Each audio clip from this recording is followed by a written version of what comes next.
What's good, everybody, and welcome to another episode of the What's Good Games podcast, your source for video game news, commentary, analysis, and funny stuff every Friday. I'm Andrea Renee, joined by Miss Christine Steimer. Hello. And Miss Brittany Brombacher.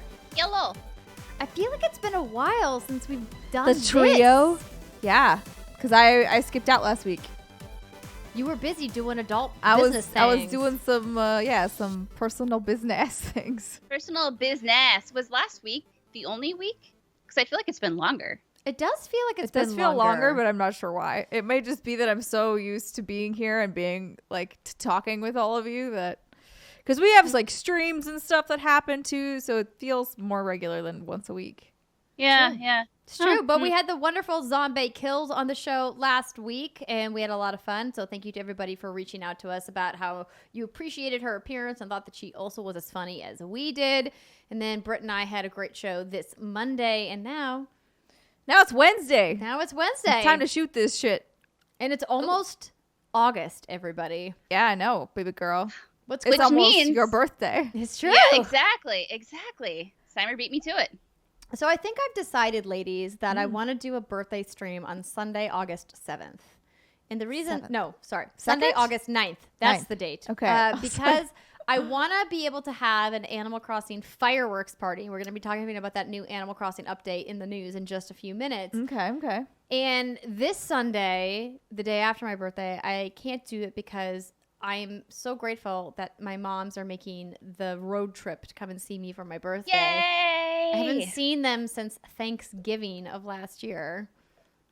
That's how long it's been since I've seen my moms. And so I don't know what's going to happen for the holidays this year, if there's going to be another COVID spike during flu season. And so, you know, there will be. I was like, we were talking about Nostradamus going hat. to visit each other, but you may have heard that Arizona is not doing so great right now.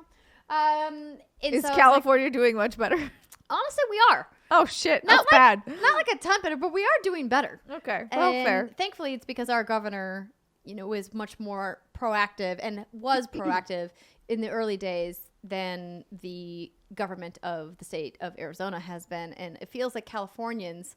Now, this is anecdotal evidence, everybody. I'm not a medical professional, nor am I a professional news person. I do not work for the CDC. I do not work for the WHO.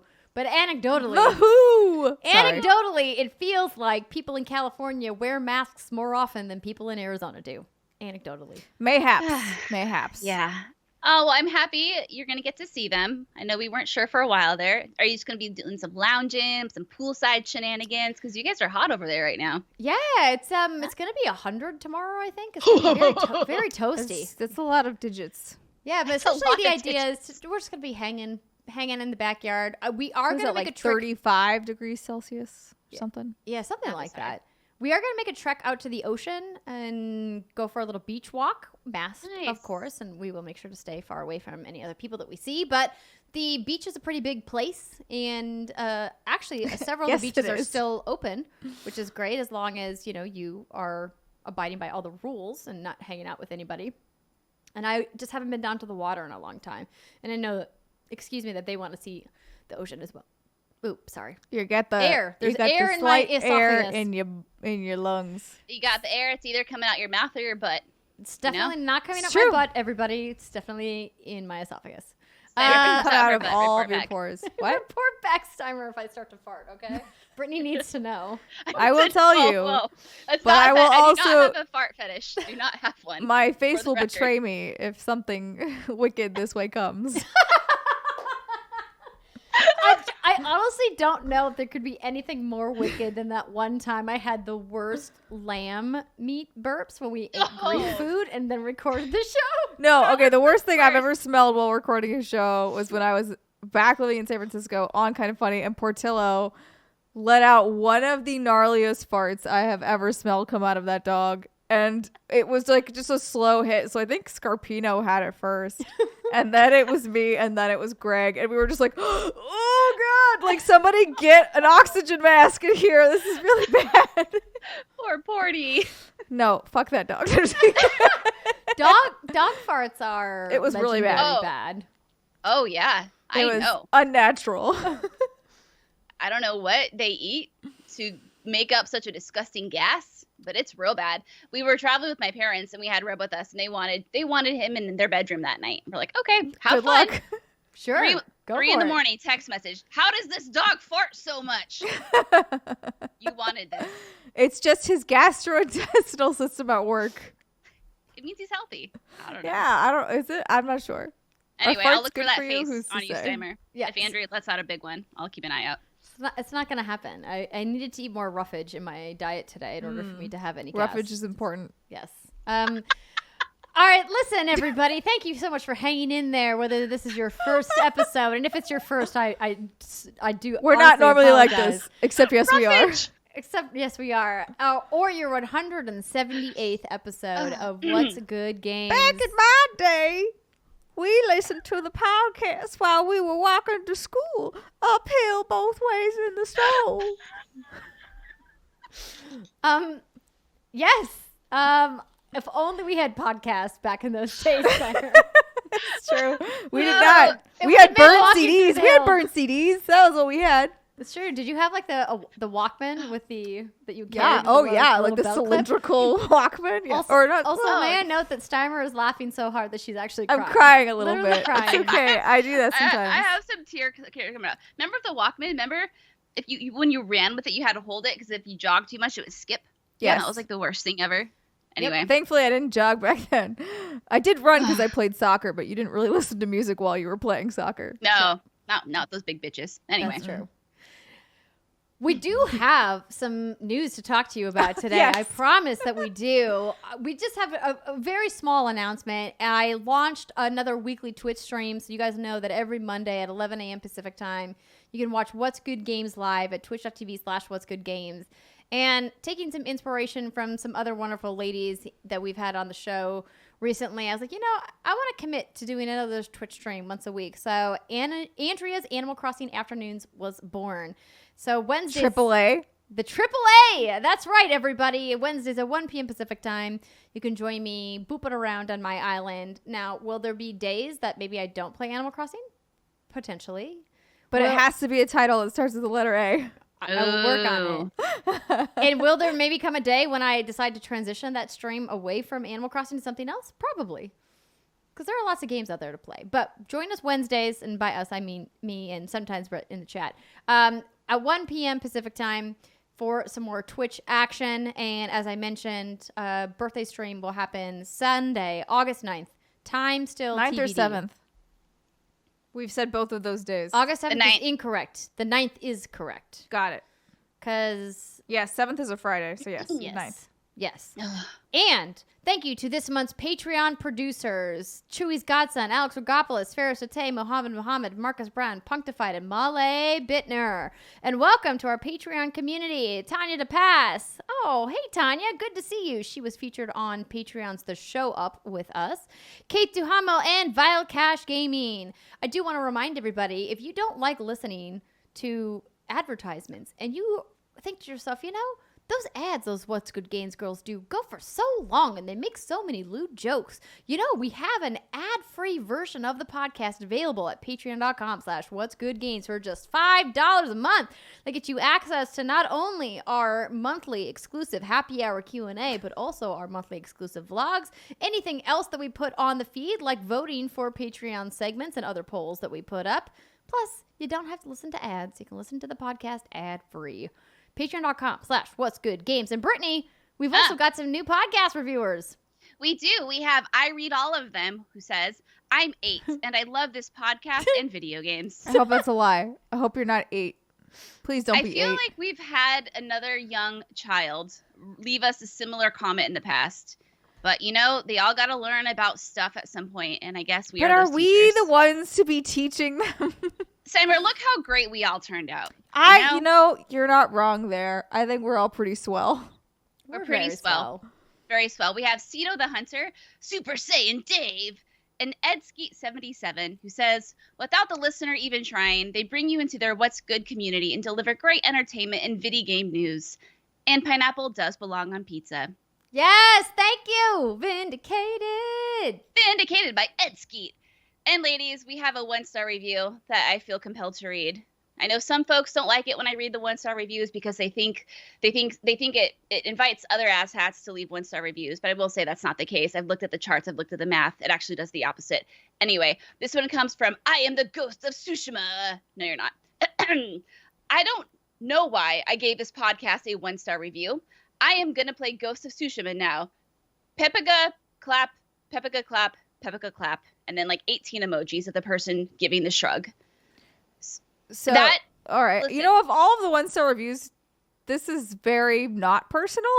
So it's I'm not fine. personal, but at the same time, it's funny, it's silly, but this does affect our ratings, right? It Yeah, is so a please 1-star don't do review. that. So please don't do that. But also, if you want to counter the Ghost of Tsushima, who really isn't the Ghost of Tsushima, please leave us a 5-star review. Go to your podcast platform and let us know how swell you think we are. It And really does maybe help. Name yourself the Fox of Tsushima. There you go. So you could be the Fox of Tsushima. Yeah. You could, but I highly doubt you're actually the Ghost of Tsushima. It's true. Just saying. It's Yeah. true. Yeah. All right. And on that note, let's get into the news.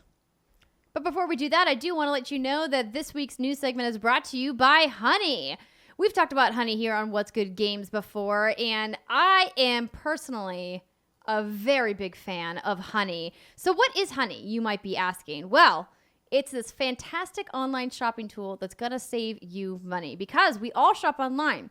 We've seen the promo code field that taunts us at checkout, but thanks to Honey, manually searching for those coupon codes is a thing of the past. Honey is the free browser extension that scours the internet for promo codes and applies the best one it finds to your cart. It supports over 30,000 stores online, and they range from sites that have tech and gaming products and even food delivery and even home goods. So as you guys know, I've been obsessed with Animal Crossing and decorating in Animal Crossing, and I've been nesting, so I've been trolling some sites. And I was looking on Williams-Sonoma, and I was like, looking for stuff. And then John aptly reminded me, hey, our soda stream broke. And I was like, well, we can't have that in quarantine. Otherwise, we'll be buying cans at the wazoo and causing more recycling. It's better to just get the soda stream. But we needed a new one because we wore out the old one. So, of course, Honey comes to the rescue. I clicked that apply coupon button and boom, I saved $19.70, you guys, on my new soda stream. A thing I was going to buy anyway. Honey's like, I'm here to save you money. When you're at checkout, the Honey button drops down and all you have to do is click apply coupons. Wait a few seconds. They search the internet for all the coupons they can find and boom, if they find a working coupon, they'll drop that price. Or they'll tell you, hey, yo, there ain't no coupons. You got the best price, which is also very helpful. So you don't waste your time go searching for coupons that don't exist. Honey has found its over 17 million members, over $2 billion in savings, everybody.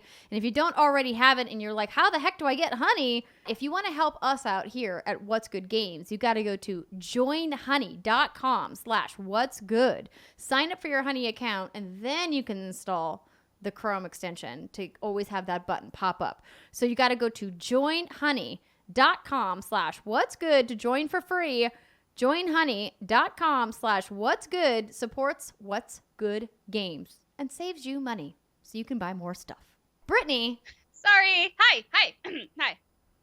So there's some interesting news that we're starting out the day with. Some Marvel's Avengers news. Would you like to take it away? I would absolutely love that. Thank you for the honor. Hawkeye is Marvel's Avengers' first post-launch hero. This comes from Polygon. This game, not even launched yet. There you go. That's the world we live in. On July 29th, Crystal Dynamics hosted its second War Table stream for Marvel's Avengers. The studio previewed the game's upcoming beta and gave players a look at Hawkeye, the game's first post-launch hero. The Marvel's Avengers version of Hawkeye is Clint Barton, the same character Jeremy Renner plays in the Marvel Cinematic Universe. Hawkeye will play like players expect, slinging all kinds of arrows across the battlefield. In the cinematic trailer, we see Hawkeye use a combination of melee and his signature arrows. Black Widow also mentions shock arrows, so Hawkeye fans should expect a variety of arrow types. When Hawkeye launches later sometime after launch, he'll come with his own campaign, part of what Crystal Dynamics calls the Avengers Initiative. Players can play this campaign in co-op or in single player. Based on the new War Table, players should expect a similar content drop around other post-launch heroes. All post-launch heroes, including Hawkeye, are free for all Marvel Avengers players. Also, regarding Marvel's Avengers, Crystal Dynamics announced a tie-in event with Fortnite, ladies. Oh my god, does that blow up your skirt? I mean, not really, but it's not surprising. They did the whole Thanos bit a while back when the movie came out. Yeah, they've done their fair share with Marvel's Avengers. Exactly. So starting August 7th, players can jump into Marvel's Avengers beta on PlayStation 4 with other versions coming later in the month. And by completing the beta and some in-game challenges, PS4 and Xbox One players can earn the Hulk Smash pickaxe, including an Iron Man Hulk Buster style version of the pickaxe. For Fortnite, it appears PC players aren't able to earn these new items, although Epic will add both pickaxes in the in-game store at a later date. So I threw in the photo there in the notes. I think that looks PC really fun. boo. Wait, no. Why are you booing? I'm booing because it says the PC players can't do it. Oh, It appears PC players aren't able to earn these new items that the Epic will add both pickaxes. So that is odd, but I guess if they're playing the beta on Steam, then Epic would not be incentivized to give them, rewards. Who's to say? It also says it appears, so that means that the author did not 100% know whether or not this was the case. So I guess TBD. TBD. So we have a few questions. So one of the other perks of being one of our patrons is you get to ask us questions on our Wednesday show. So we have two. We have one from Andy T and from Mitch Krassen. The first one comes from Andy T. Hi, Team WGG. That rhymed, kind of.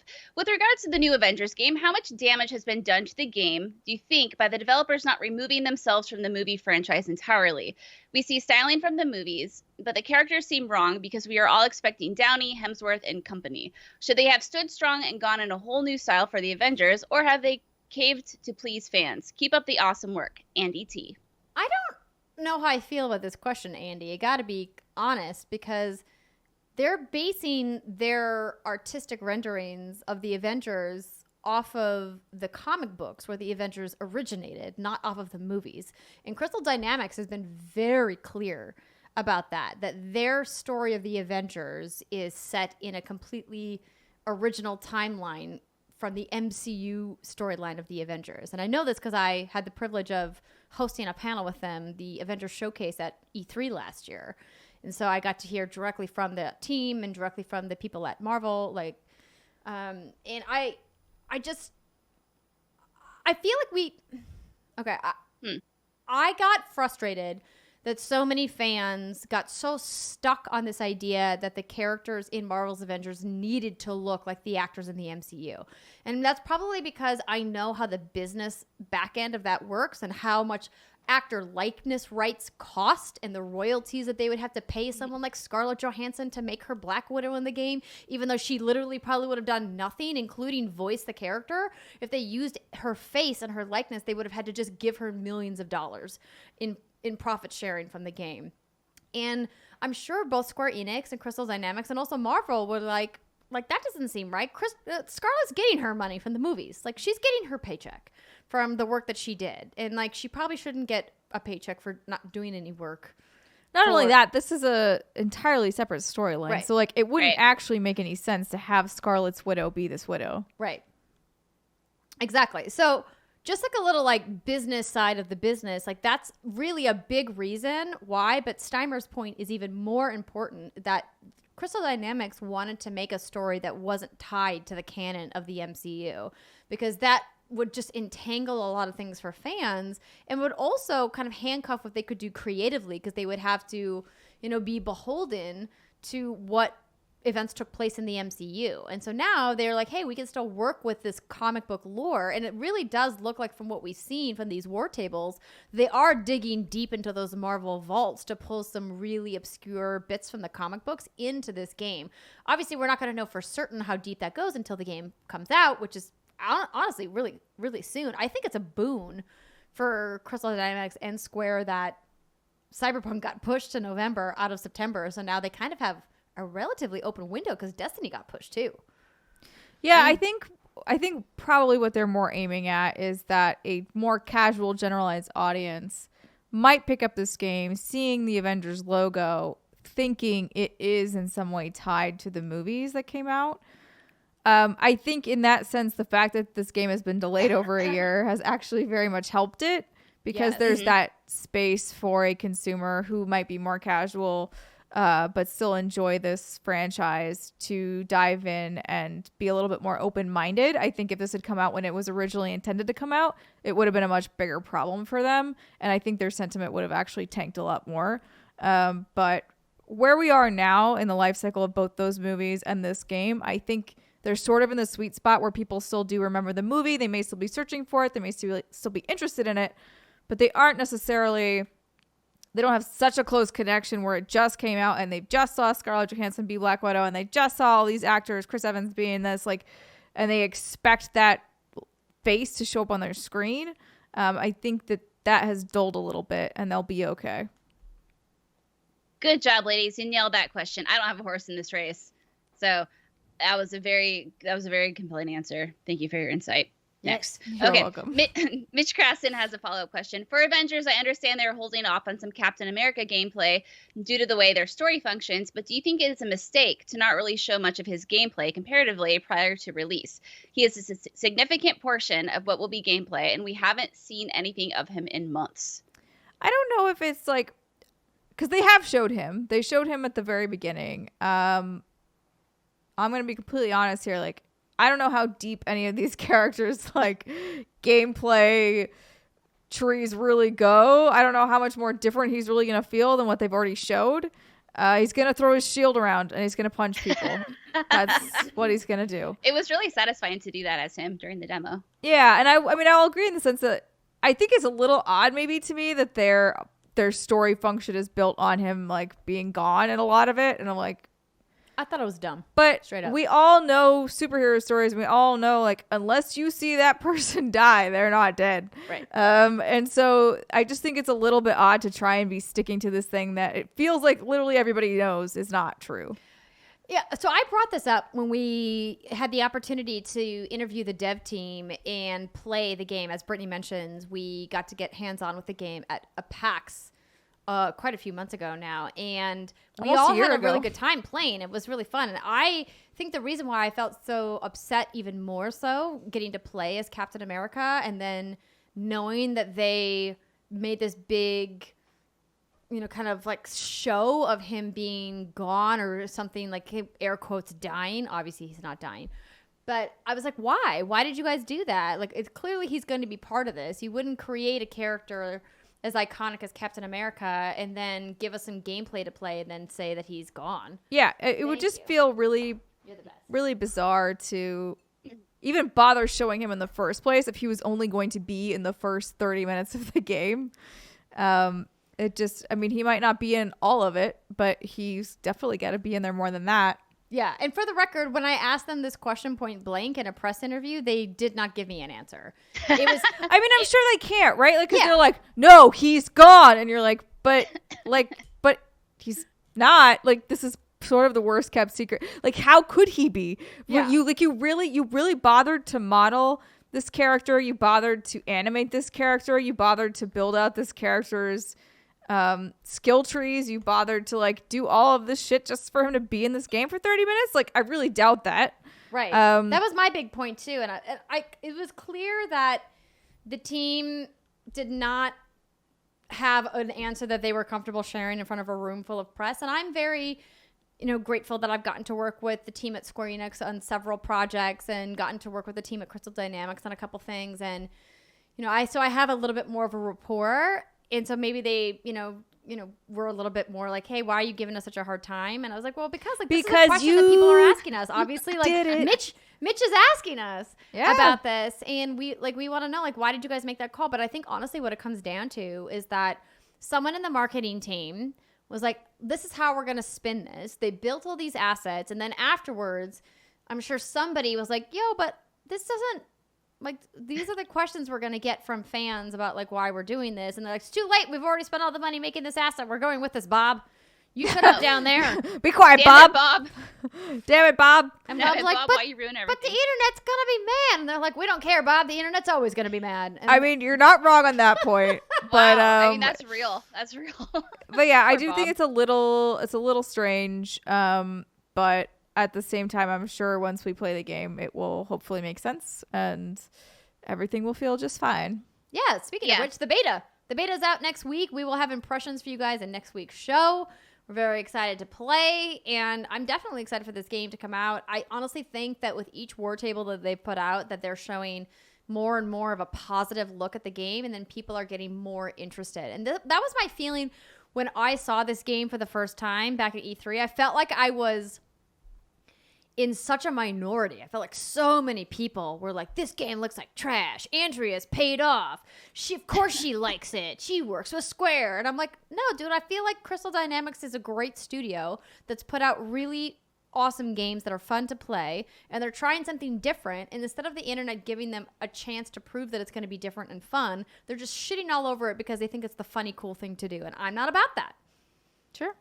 There you go. I do think it looks probably a little bit more, I don't want to say generic because that sounds incorrect, but more stereotypical action game. But I do think it looks fun, and I think it will be fun because it's Avengers, and like sometimes you just want to have dumb fun.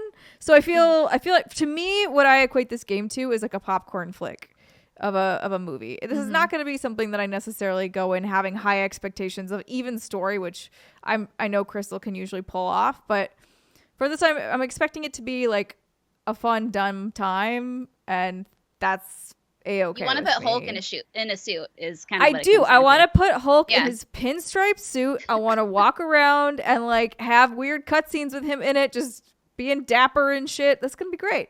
I feel like that's why Ultimate Alliance was really successful, because it was doing what Marvel does best and leaning into who these characters are, what their origins are. And is it going to light the world on fire? No. Like, I honestly don't think that this is going to get the critical acclaim that, you know, like, even a Spider-Man got on PS4, right? I don't think it's going to hit that level of acclaim because I think what they're trying to do is much too ambitious.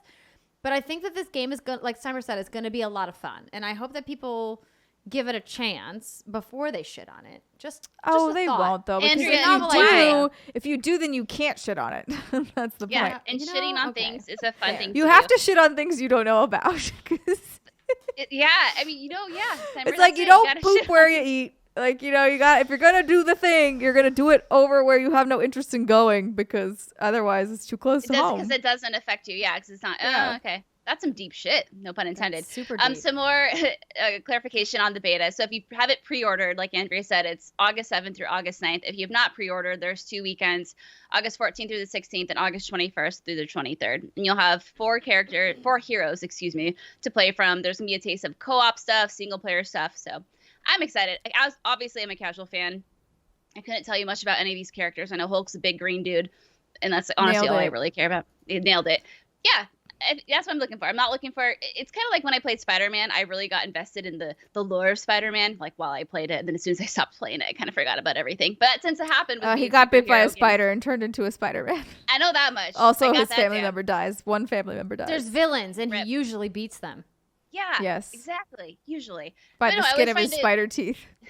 The villains are usually really interesting, and I want to learn more about them. Blah blah blah. They bite. Anyway, they're talking about spiders. Okay. This next story. Let's text Anna Barlog real quick. Let's text Anna. Brittany, when I asked her, because you said spider teeth, I looked at Steimer, obviously our resident spider expert, and I said, "Do spiders have teeth?" And then she said, "Let's text Anna Barlog." Okay, I am going to text Anna. So we will. Spiders have teeth. We're just Googling it now, everybody, live on the show. In its most common use, spiders bite their prey and inject venom, which immobilizes. They have no teeth and rely on the venom to liquefy their prey. But how do you inject the venom into a thing without a tooth? Through fangs? But is a fang not a tooth? Maybe. No, I mean, I think spiders have these little things, and then they inject venom through it. They're not called pincers, are they? What are they called? Maybe. I mean, to me, when I think teeth, I'm thinking just essentially fangs. Okay, here we go. The venom distribution. So the venom distribution comes from the hollow fangs. They're hollow. Is that why it's not considered a tooth? It includes enzymes to start to liquidize their prey. Yeah. So that's great.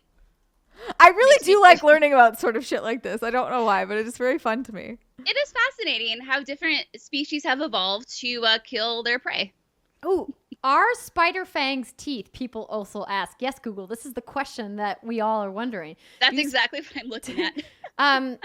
So inject venom through the hollow fangs. We already talked about that. I guess we have to look for the definition of a tooth and whether or not the tooth can't be hollow. Because if they're saying they're hollow fangs, maybe the reason they're saying it's not teeth is because it's hollow and not full of bone. Fangs versus teeth. Ha!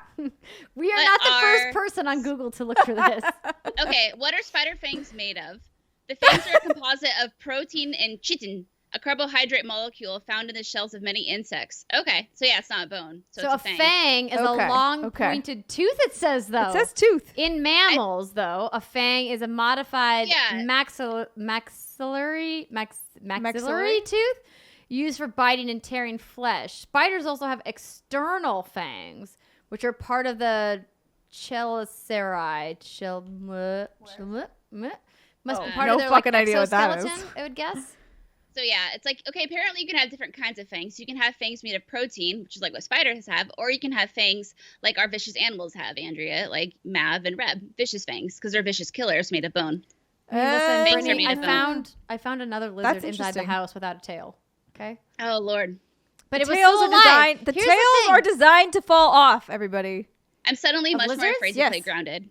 You know, but like the tails that are missing from these lizards are not because it fell off. It's because my cat bit the tail off. Because he's a vicious fucking killer. Still, well, I haven't seen the butts of these lizards, but they're like little geckos. A lot of lizard tails are actually A-okay being detached. Yeah. No, I mean, he was still alive. So this is the thing, is that John keeps thinking that Mav is killing these lizards. And I'm like, no, he's just harassing them to no, him. he's definitely just like mutilating them and then leaving them alive. Because I find them and then they play dead. And I was like, it's really not dead. Because then I like get a little cup and I pick it up and I bring it over to like the dirt patch where the lizards live. And then as soon as I set it down in their dirt patch, it runs away. Is there like a dirt patch on your property where the lizards live, like a specific dirt patch? Yes, there is, because there's a little grate that leads to the crawl space that goes underneath our house, because in California we don't have basements. And I know that when I moved here from the Midwest, it was like the biggest shock of my life to be like, wait, nobody has a basement? Like there's just no basements? And it's like, no, California basements don't exist. Yeah, we don't make basements here. You don't need a tornado basement in California, it turns out. In North Dakota you do. So we have a crawl space under our house, like a lot of older houses have, and there's like a grate, like it's a very small grate, so animals like rodents and shit can't get in there, but little lizards can sneak in there. Oh, Gecko's tails are designed to fall off. Oh, yeah, good. A lot of small lizards. I just wasn't sure if gecko was one of them. I remember that from when I grew up in Seattle, and we still had little lizards around there, and like their tails the cats would also terrorize them, and the tails would fall off, but they would be fine. All the things you never thought you'd learn today on What's Good Games. Oh, man. Today on Animal Facts. Speaking of animals, our next story is all about Animal Crossing. Look at that segue. New Horizons next update. I set it up for you, baby girl. Thank you so much, Steimer. You're very welcome. So if you guys missed the big announcement and me very much excited on Twitter about this new update. So we knew that there was going to be an update when they announced swimming for the July update. And they said there's another update happening in the beginning of August. That update is happening this week. And it's adding fireworks. Dream Islands and OMG Island backups and restoration. Thank you. Oh, wait, that's not a thing that's existed? Yes, nope. We had a big story about this and how bad it was like months ago. I've already forgotten. You guys know me. Steimer doesn't remember me. My brain, if it's not like pertinent information or about spider fangs, it just leaves my brain. You won't forget the info about spider fangs. I really won't. I'm going to be like, they're hollow fangs, everybody. Not full of bone. It's true. Today you learned. Animal Crossing New Horizons Summer Update, writes IGN. Wave 2 will arrive on June. Also, I realized the framing of this is all bad because I framed it for John. The summer update will arrive on June 30th, 2020 for youtube.com/what'sgoodgames watchers. And it will bring with it a weekly fireworks show, the ability to visit others' islands while dreaming, and the long-awaited island backup and restoration services. Brittany, could you please read the rest of this story? So you can frame. I was about to say, because you need to fix yourself. With this new service, Nintendo Switch Online members can enable this new backup system that will automatically upload island and user save data to the internet at certain times. If you were to lose or break your Switch and this was enabled, Nintendo customer support would be able to get you back on your island as you last left it. Yay. Furthermore, Nintendo has reminded us that this is separate from the save data cloud functionality offered for other games. So the option to move an island to another Switch that wasn't lost, stolen, or damaged is still not ready. However, later this year, Nintendo will release an update that will allow players to move users and save data to another system. As for the fireworks show, this will take place every Sunday at 7 p.m. Players can redeem bells for raffle tickets in the plaza to, quote, get various festive items. Players will even be able to upload custom firework designs to see their creations light up the night sky. Lastly, the dreaming feature will begin when players choose to take a nap in any bed placed in their home. Yes. Once asleep, Luna will greet you and give you a chance to visit other islands as a dream, or give you the chance to allow others to visit yours. This is different from visiting another island through multiplayer, as nothing you do is permanent or saved, so players are free to explore others' islands without consequence. All it takes to visit one of these dream islands is getting that person's dream address. What? Ooh. Wait, so they made lucid dreaming happen in this game? Yes. This is lucid dreaming. Yes. This is. At the end of the video, a tease for the fall update was given and features a carved pumpkin, hinting that Halloween will be the focus. Yes. Okay, I've been watching a lot of TV shows over and over again because it's what I do. I'm one of those people where for anxiety you just watch shows you've already seen a million times. And they always have Halloween episodes. And I'm like, oh my God, Halloween is coming up. And I don't really care much about Halloween, except it's the season of candy corn. And I could not be more excited. Every year, it's the same thing with Steimer.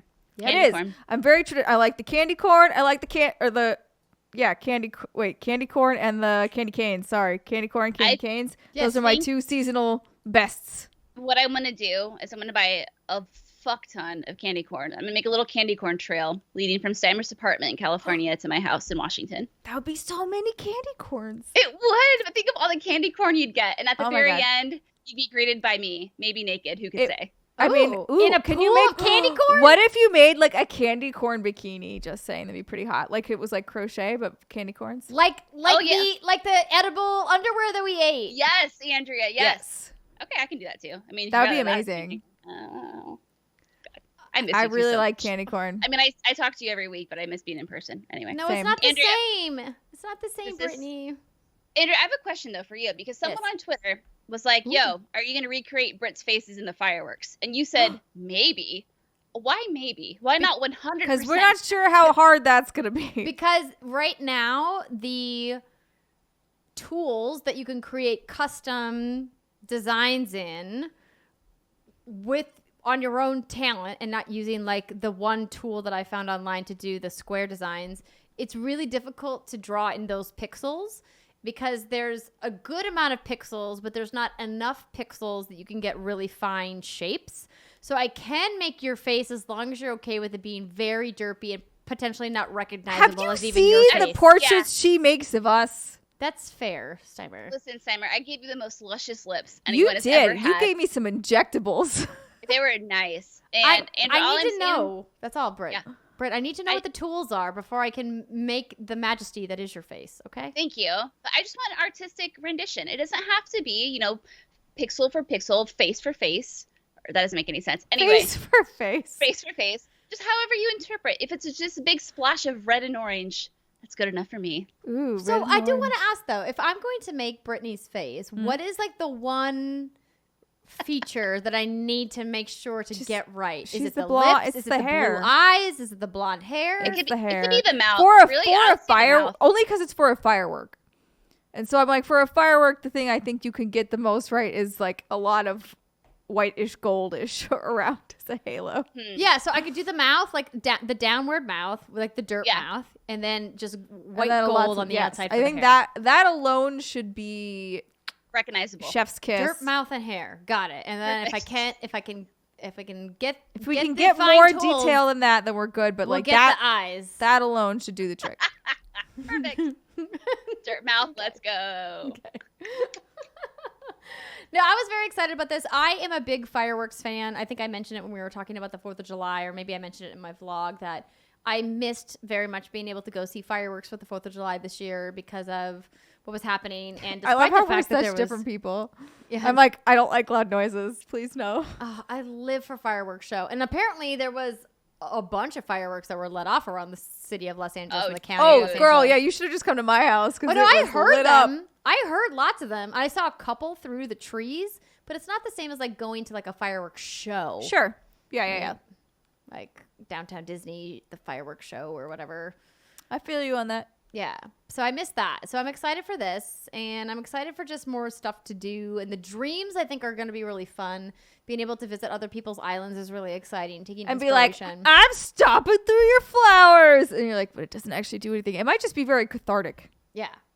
I just love taking inspiration from other people's design choices. You're too positive for me right now. Steiner's like, destruction!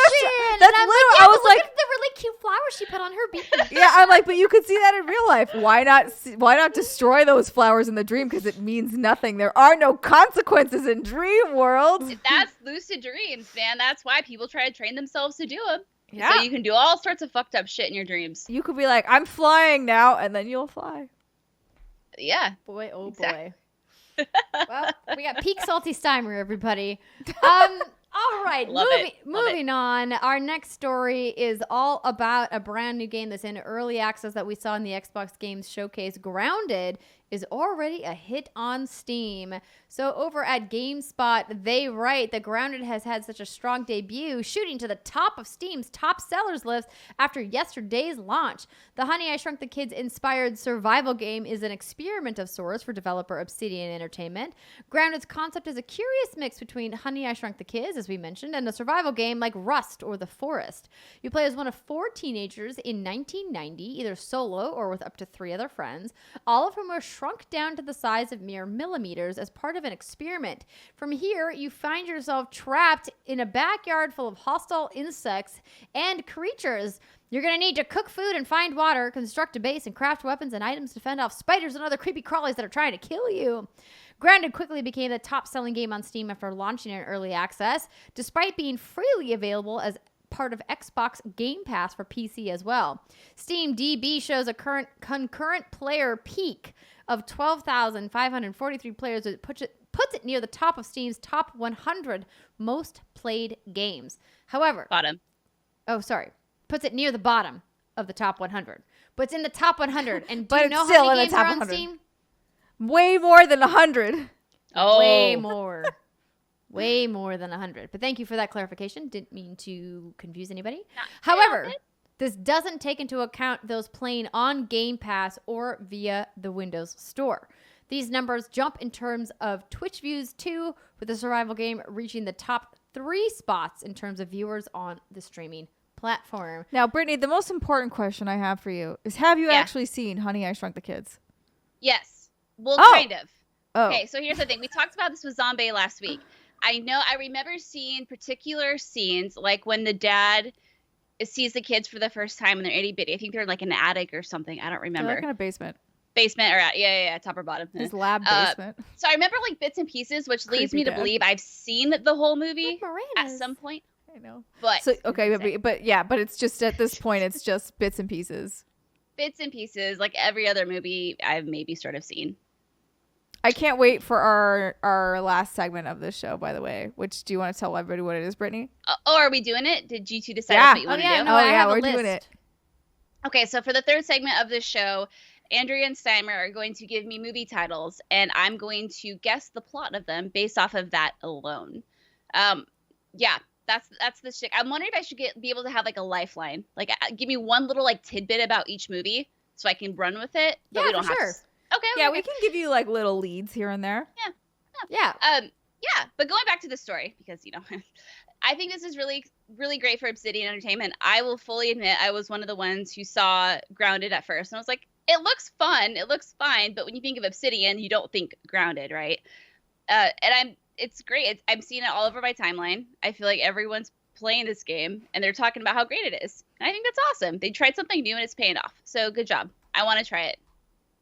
Maybe we could do a stream of it. Yes, I'm in. I know Zombie has been playing, and I just downloaded it on the Xbox. And as we discovered in our interview with Aaron Greenberg from last week, which apparently a bunch of people are sourcing now, what's good games?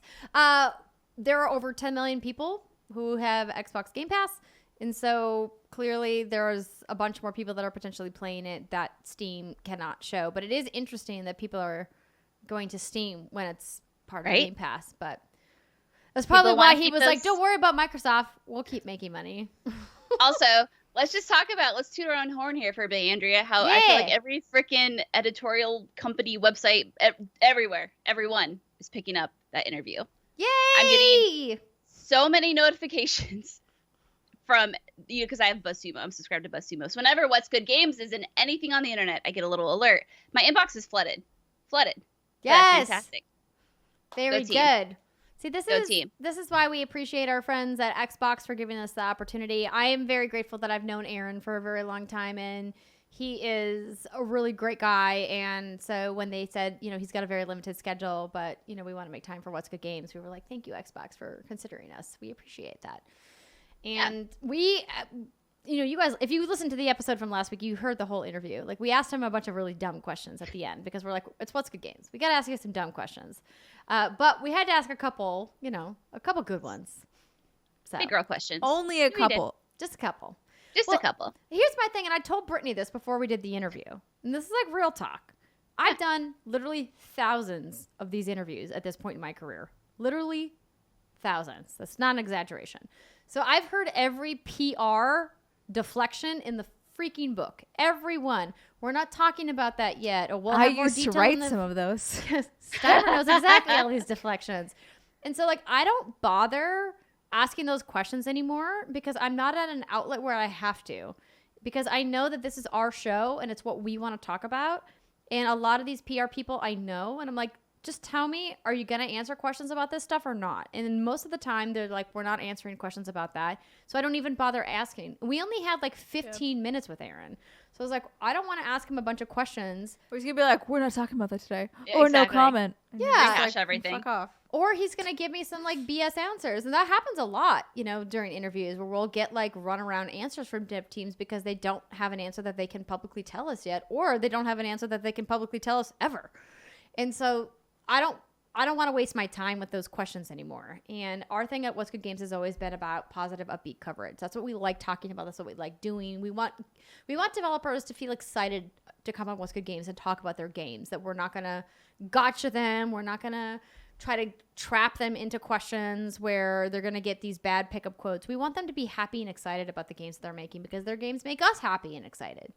And that's what we've always been about. And so I wanted to make sure that we asked some fun questions of Aaron, but I didn't want to ask him a bunch of questions about nitty-gritty specifics on things that I knew he wasn't going to give us answers to. But the profitability question about Xbox Game Pass is something that has come up on this show and other shows several times of how profitable are they? And so I think it was really good to hear him just outright say, yo, we are good. We're Microsoft. We're one of the most profitable companies on have planet very Earth. good backing. literally trillions of dollars of worth in Microsoft. So he's like, we're fine. We're good, Don't worry about us. Yeah. And Satya Nadella, who is obviously in charge of Microsoft, has spoken openly to Phil Spencer, and Phil Spencer has then, relayed to everybody about Microsoft's commitment to Xbox and to gaming as a brand and as a lifestyle culture and also as a revenue stream for Microsoft. And so I was really glad to hear that they're like, we're good. We think that the value proposition is in giving that value back to fans. And I was like, that's awesome. I feel like more companies need to do that. And I'm really excited to hear that Xbox is doing that. Now, are there still some criticisms that we could come up with around Game Pass? Of course there are. We could find something to nitpick about literally anything. But I liked that they got out in front of it and said, yo, we're good. We're Microsoft. We're rich, bitch. We don't need to. We don't need to We got charge them people Gucci bags. for all these crazy shit. We can just give stuff away and hope that you buy our I hardware. think that's really good. And I mean, depending on how your business model works, it should be fine. But I will say, a company like Sony does not always have that much liquidity behind it. No. Obviously Sony is a giant company, but that doesn't mean all parts of that company were healthy at any point. So Microsoft is obviously much bigger in that sense in terms of health. A lot of the operating systems and the things that it works on are things that are just inherent moneymakers. And so I like that they're basically truthful in the fact that, hey, we could technically take a bit of a loss here and it'd be fine. Yes. Audience retention, man. Yeah, I think how you that's do super great. I think anything that's very consumer forward is very different for what we're all used to, but it is a very positive change. Yes. There you go. Boom. Okay. Boom. I'm sure there was a segue here, but I admittedly am a little tipsy from that one glass of whiskey I had. I don't know what's going on. All right. Let's talk about whatever we got next. Oh, yes. Which is PlayStation 5. So I was saying, okay, talking Great from one to segue. the next. Fucked it up. Thank you, Steimer. I fucked up your beautiful segue. Oh, it's Okay, all so good. this comes from our friends at Destructoid. Details leak about a PlayStation 5 system level feature called Activities. What? Wait, how exciting is this going to be? Well, I mean, Based on this headline. let's just go. So the PlayStation 5 will seemingly have a dedicated function for getting the player directly into specific parts of a game. It's a feature called Activities, and we're first learning about it via media preview leak. Recently, European outlet Game Reactor. There we go. Previewed racing game WRC9, which will launch on both current and next-gen consoles. In the presentation, which is presumably done remotely and controlled by the developer and or publisher, the activities function was demonstrated and described as, quote, an instant deep link to specific races directly from the PS5 menu. Game Reactor has obviously since pulled this preview. It seems as though activities is a way to jump into specific content without booting the game to the menu. For instance, a player could use the activities tab to get straight into a search and destroy match in Call of Duty, or they could immediately boot up a certain chapter in an Uncharted game. It's presumed that each game will have its own unique activities that the developer curates. Sony predictably hasn't confirmed the existence of the activities feature, but its purpose is exactly what PS5 architect Mark Cerny is striving for: to cut down on the amount of waiting players have to suffer through.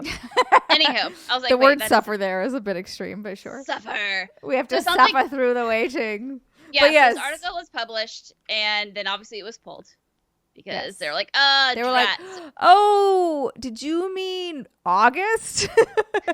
Whatever instead of July?" Yeah, No, but it's always interesting when you get to these new console generations, as if what does Sony deem is like not a necessary, but an interesting new innovation that they're going to implement going forward. And I guess activities is interesting in a sense. I don't know how it would apply to games I like to play, but it's interesting, but I also feel like it's so inherently Sony to be named the most boring thing of all time. activities. Yeah, But also, like, activities I love it. is I so- love it. Yeah, it's confusing if you think about the way that the UI is now on PlayStation 4, because activities just mean like, oh, you got a trophy in a game. Yeah. Oh, I uploaded a screenshot, or I started a share play session.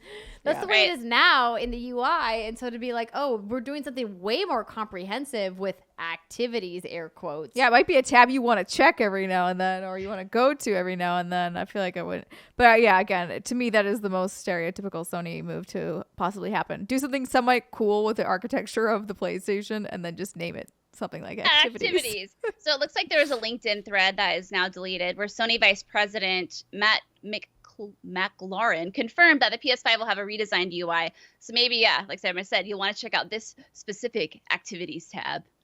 But who Maybe could all say? of your, maybe when you boot it up, it's just going to show all of your friends as little people, and they're standing up asleep like horses, Wait, what? like the Xbox 360 You era. remember when in the Oh. Xbox 360, your little avatar for your friends' avatars, if they weren't online, they were like asleep, standing asleep with their little heads down? Yeah. You know, just to tell you where my mind is, when you said horses, my mind went straight to My Horse Prince.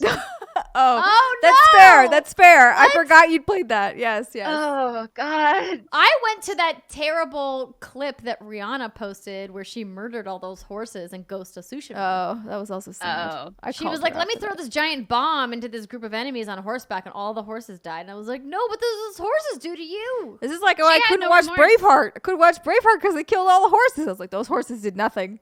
Yep. And she's Yep. like, those horses had it coming. And I was like, what? It's a You know, horse. I They feel barely so know what's bad. on either side of them. It's true. That's true.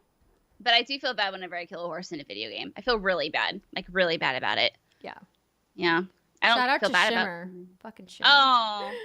Shimmer. Wait, is that a spoiler? Oh, no. Yeah. All I said was the word shimmer. That's it. Well, yeah, okay, if that's you fair. don't know what that is, That's fair. It's it's That's not. All true. that shimmers is gold. Gold. perfect. Inside. In Let's wrap case this you up. missed The it, ladies and gentlemen, Cuphead is coming to the PlayStation 4.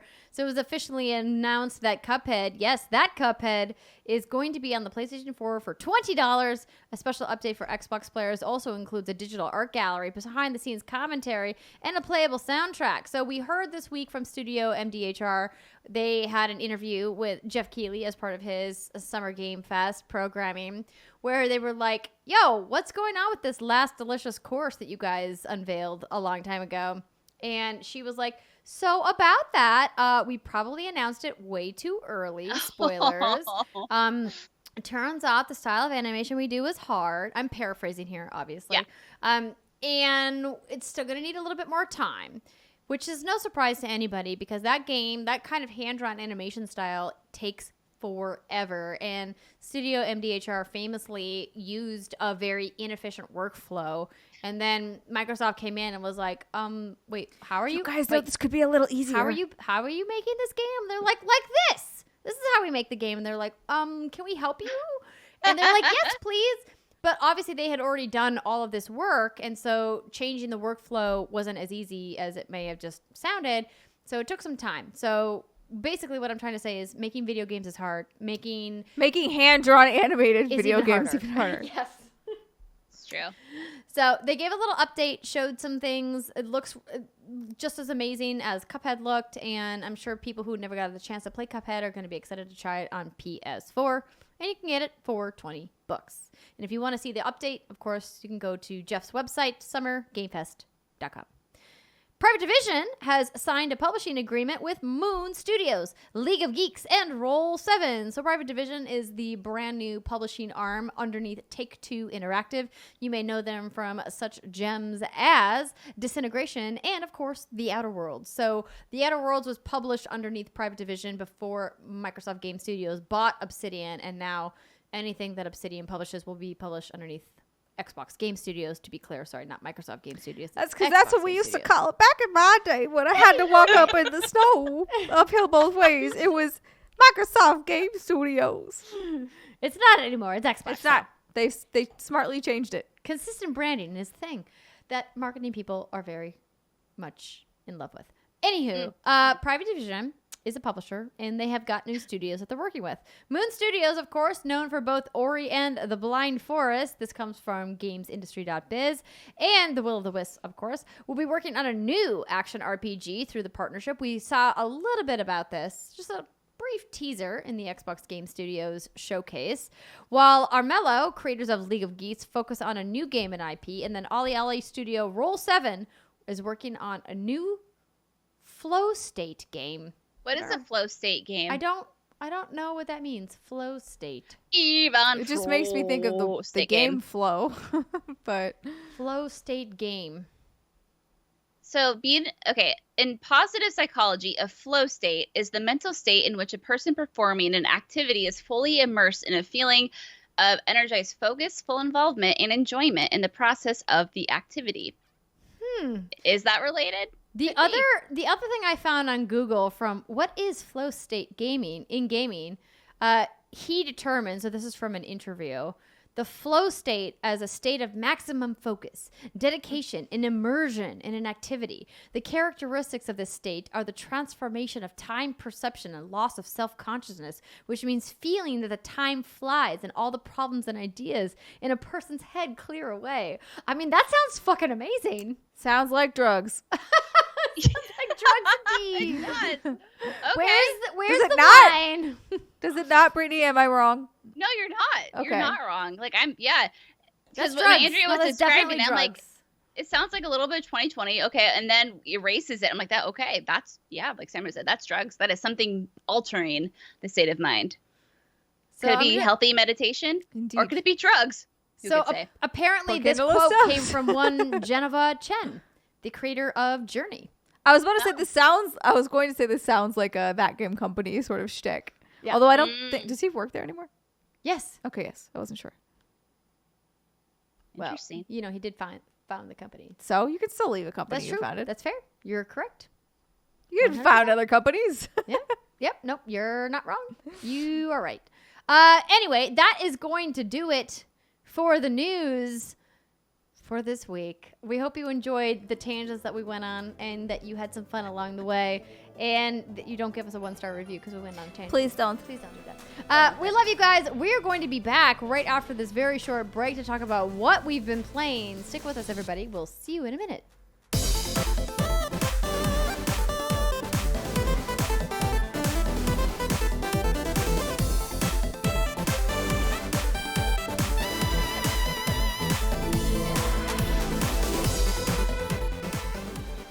What's good, everybody, and welcome back. It's the second segment of the What's Good Games podcast. This is where we talk about what we've been playing, and this week it's brought to you by patreon.com/whatsgoodgames. As we mentioned at the top of the show, this is a great place to get the podcast ad-free and also other exclusive amazing perks like happy hour Q&A live streams, like after hours live streams where Steimer and Brittany take on incredible voice acting roles in dating simulators. It's true. It sometimes renders us voiceless the next day. The sacrifices must be made for quality content. It's true. Yeah. It's all for the laughs, everybody. Get a little honey and tea and you're good. Yep. We also have fantastic physical reward tiers, like a handwritten postcard designed by one of the three of us. This month, for the month of July, even though I know we're at the very end of the month, I decided to take a snapshot of a painting that I've made during quarantine. It's some very palm pretty. trees. I painted that, everybody. Oh, that's awesome. Yeah. So if you want to learn more about all of the ways you can support What's Good Games, you can go to patreon.com/whatsgoodgames. All right, so let's talk about what we've been playing. And Britt, I'd love to start with you since you've been playing a game that I think none of us expected you to play on a platform that you have been, dare I say, trolling since it came out. Oh, that was orking? good. Oh, that was really, really good, Andrew. I'm really, see what I really did proud there? of you. See what I did Yes, there? so proud of you. So yeah, Thank I you. have to Thank eat you. crow, and I talked about this on the Monday show. That rhymes. I said that I wouldn't play Stadia until Baldur's Gate 3 comes out. But Orcs But Must what Die. you meant was Orcs Must Die 3. Yeah, I was like, wait, yeah, they're both 3. Okay, hold on. Yeah, so Baldur's Gate 3, but then Orcs Must Die 3 came out, and I loved Orcs Must Die. I think it was 2 was the only one that featured co-op. Jason and I had a great time with it. We both have Stadias. We're like, all right, let's fire something up a little different this weekend. So we decided to bust everything out and play some Orcs Must Die 3 on the Stadia. Regarding Orcs Must Die 3, it is so much fun. For those of you who don't know what kind of game it is a tower defense game, but there's some kind of twist in it in the sense that you actually, Andrew, you're familiar with this franchise, so this genre rather, so maybe you can help me describe it. But essentially you have tower defense, you have traps, and you have charms in this game that help give you certain buffs. And you also, though, during each round, you attack the oncoming orcs, and you try to, DPS them before they can get to the rift, which is their ultimate goal. Is that considered a traditional tower defense game, or is that a little different? Yeah, essentially. I mean, the idea is that you're not just, most tower defense, you're not just, taking down enemies as they approach you. The evolution of tower defense has really been like, how do you have a, advanced strategy going against your enemy? And we've seen a lot of different, takes on tower defense in recent years, which I really love because I love the tower defense genre. And I actually feel like I need to spend some time in this game because I've never really played a lot of Orcs Must Die. And I think it's just something about the art style and the overall narrative of the game that never really drew me to it. But I do really love a good tower defense. So I'd love to hear about your time with it. Yeah, so the narrative of this game, it's a story, but the gameplay is where this game shines, obviously. But the game itself is a lot of fun. You have your traps, and then you can upgrade them, because after each level, you earn a certain amount of skulls, and you can use those to upgrade them or add different perks, depending on what kind of level you have. And so what Jason and I love about this game is we love strategizing, and we love figuring out what works and what doesn't. And there's so many different kinds of traps, so many different kinds of trinkets, and each level is set up in a very specific way that if you're feeling miserably, you're missing something. And so it's kind of fun to put two heads together and figure out, what can we do, what works, what doesn't. So if you've played Orcs Must Die 2, it's pretty much the same thing, extra levels, but there are these cool new levels called War Scenarios where you get, I don't want to be over dramatic, but I would say several hundred orcs that come through, and they're mostly pretty wide open areas, which you don't really see in tower defense games. Usually it's a linear path that things have to follow, whether they're orcs or balloons. And what's fun about that is it really does kind of challenge you to think, okay, so now instead of having this narrow corridor, how do I kind of funnel them in? And then you, again, put your heads together. The game itself, fantastic. The experience on Stadia has been less than optimal, which I suppose isn't suboptimal. Suboptimal. Yeah. So for those of you wondering, we get about 100 megabits per second average internet download speed, and Stadia claims you only need 10 to run. I think it's 4K. I think it's like around 10 or 20. But because we're both playing on our own Stadia side-by-side TV, we're finding that we're having a lot of issues, and we even bumped down the resolution from 4K to 1080 to see if that would help. We're having your traditional, like, what do you expect? Rubber banding, which is not very great in a tower defense game. We're having, I mean, rubber banding in any game is shit. Any but game like is in tower shit. defense, you're like, no thanks. No, it's not great. Where did you come from? Oh, no, it's so bad, especially when you're trying to set a trap, because you can set traps real time, obviously, as the orcs are coming. And then you meant to put a trap here, but then your character all around, now you're suddenly putting one on the ceiling. Does you no good. Anywho, we're having weird resolution falling in and out. We're having a weird issue where Jason's colors on his screen was like bleeding everywhere. That's the only way to describe it. It's the only time we've experienced it. But on my screen, I had the pretty like blues and greens because we were outside. But on his, it was like these neon greens and purples and reds. And it was like bleeding from the things on screen. It was bizarre. I've never seen anything like that. We've had some connection issues where it'll take 2 or 3 times to invite him to a game, or maybe I just can't load into a game in general, which is, it's interesting. It's an interesting thing, and I've been kind of racking my brain since then and wondering, like, and I know we've talked about it on the show, but who is Stadia for? Like, what would compel someone to get a Google Stadia as opposed to a different console? And I have yet to come up with an answer other than maybe the more approachable price point. For me, it's not about like a console. It's about somebody being able to play it on their browser on a PC that they already have. That's to me where I think Stadia's true potential really lies. It's like, hey, we have a family computer. We don't necessarily have enough money for a console of any kind. Or maybe even the desire to have that in the house or in the living room. But you can do this without needing to upgrade your PC parts all the time. So now you're like, semi-crap family computer can actually be a hefty gaming console. I think that's where it's really interesting. Then I look at xCloud. I'm like, well, sure, yeah, there'll be other things that come out to contest it, but yeah, that's a very great point, and something that we've talked about on this show several times, right? It's like this idea of like, where is the value proposition in Stadia? And I still am a believer that the technology behind Stadia is really magical, and I think once they can get their library up to speed, it will be worth it. But the real problem right now is that they're requiring developers to create additional sets of code for Stadia. So if they're going to make a game for all platforms, they have to make a separate code for PlayStation, a separate code for Xbox, a separate code for Nintendo, and a separate code for PC. And then they need to make another code for Stadia. And right now, there's just no value proposition in developers who aren't giant publishers or who aren't getting money directly from Google to, subsidize the cost of that development to make that extra code. Because Stadia is its own code. And that was a big thing when we talked to Jack Busey back when Stadia launched. I was like, so is this just PC code? And he's like, no, Stadia code is proprietary code because of the way that we run our infrastructure, the technology behind what makes Stadia run. It's not just PC code running on Stadia or Google server farms. It's a special kind of code. And I think that that's really what's done Stadia in up until this point with their third-party partners, is that Stadia has no exclusives. Like, this was the first console exclusive that they really rolled out that was of note. I mean, Darksiders Genesis could have been considered, but because of the price difference between PC and Stadia, I was like, you just shot yourself in the foot. Like, this game is coming to console in a couple of months. Like, why not just match Steam's price or make it cheaper on Stadia and get people to buy it? And now the next big game here is Orcs Must Die 3.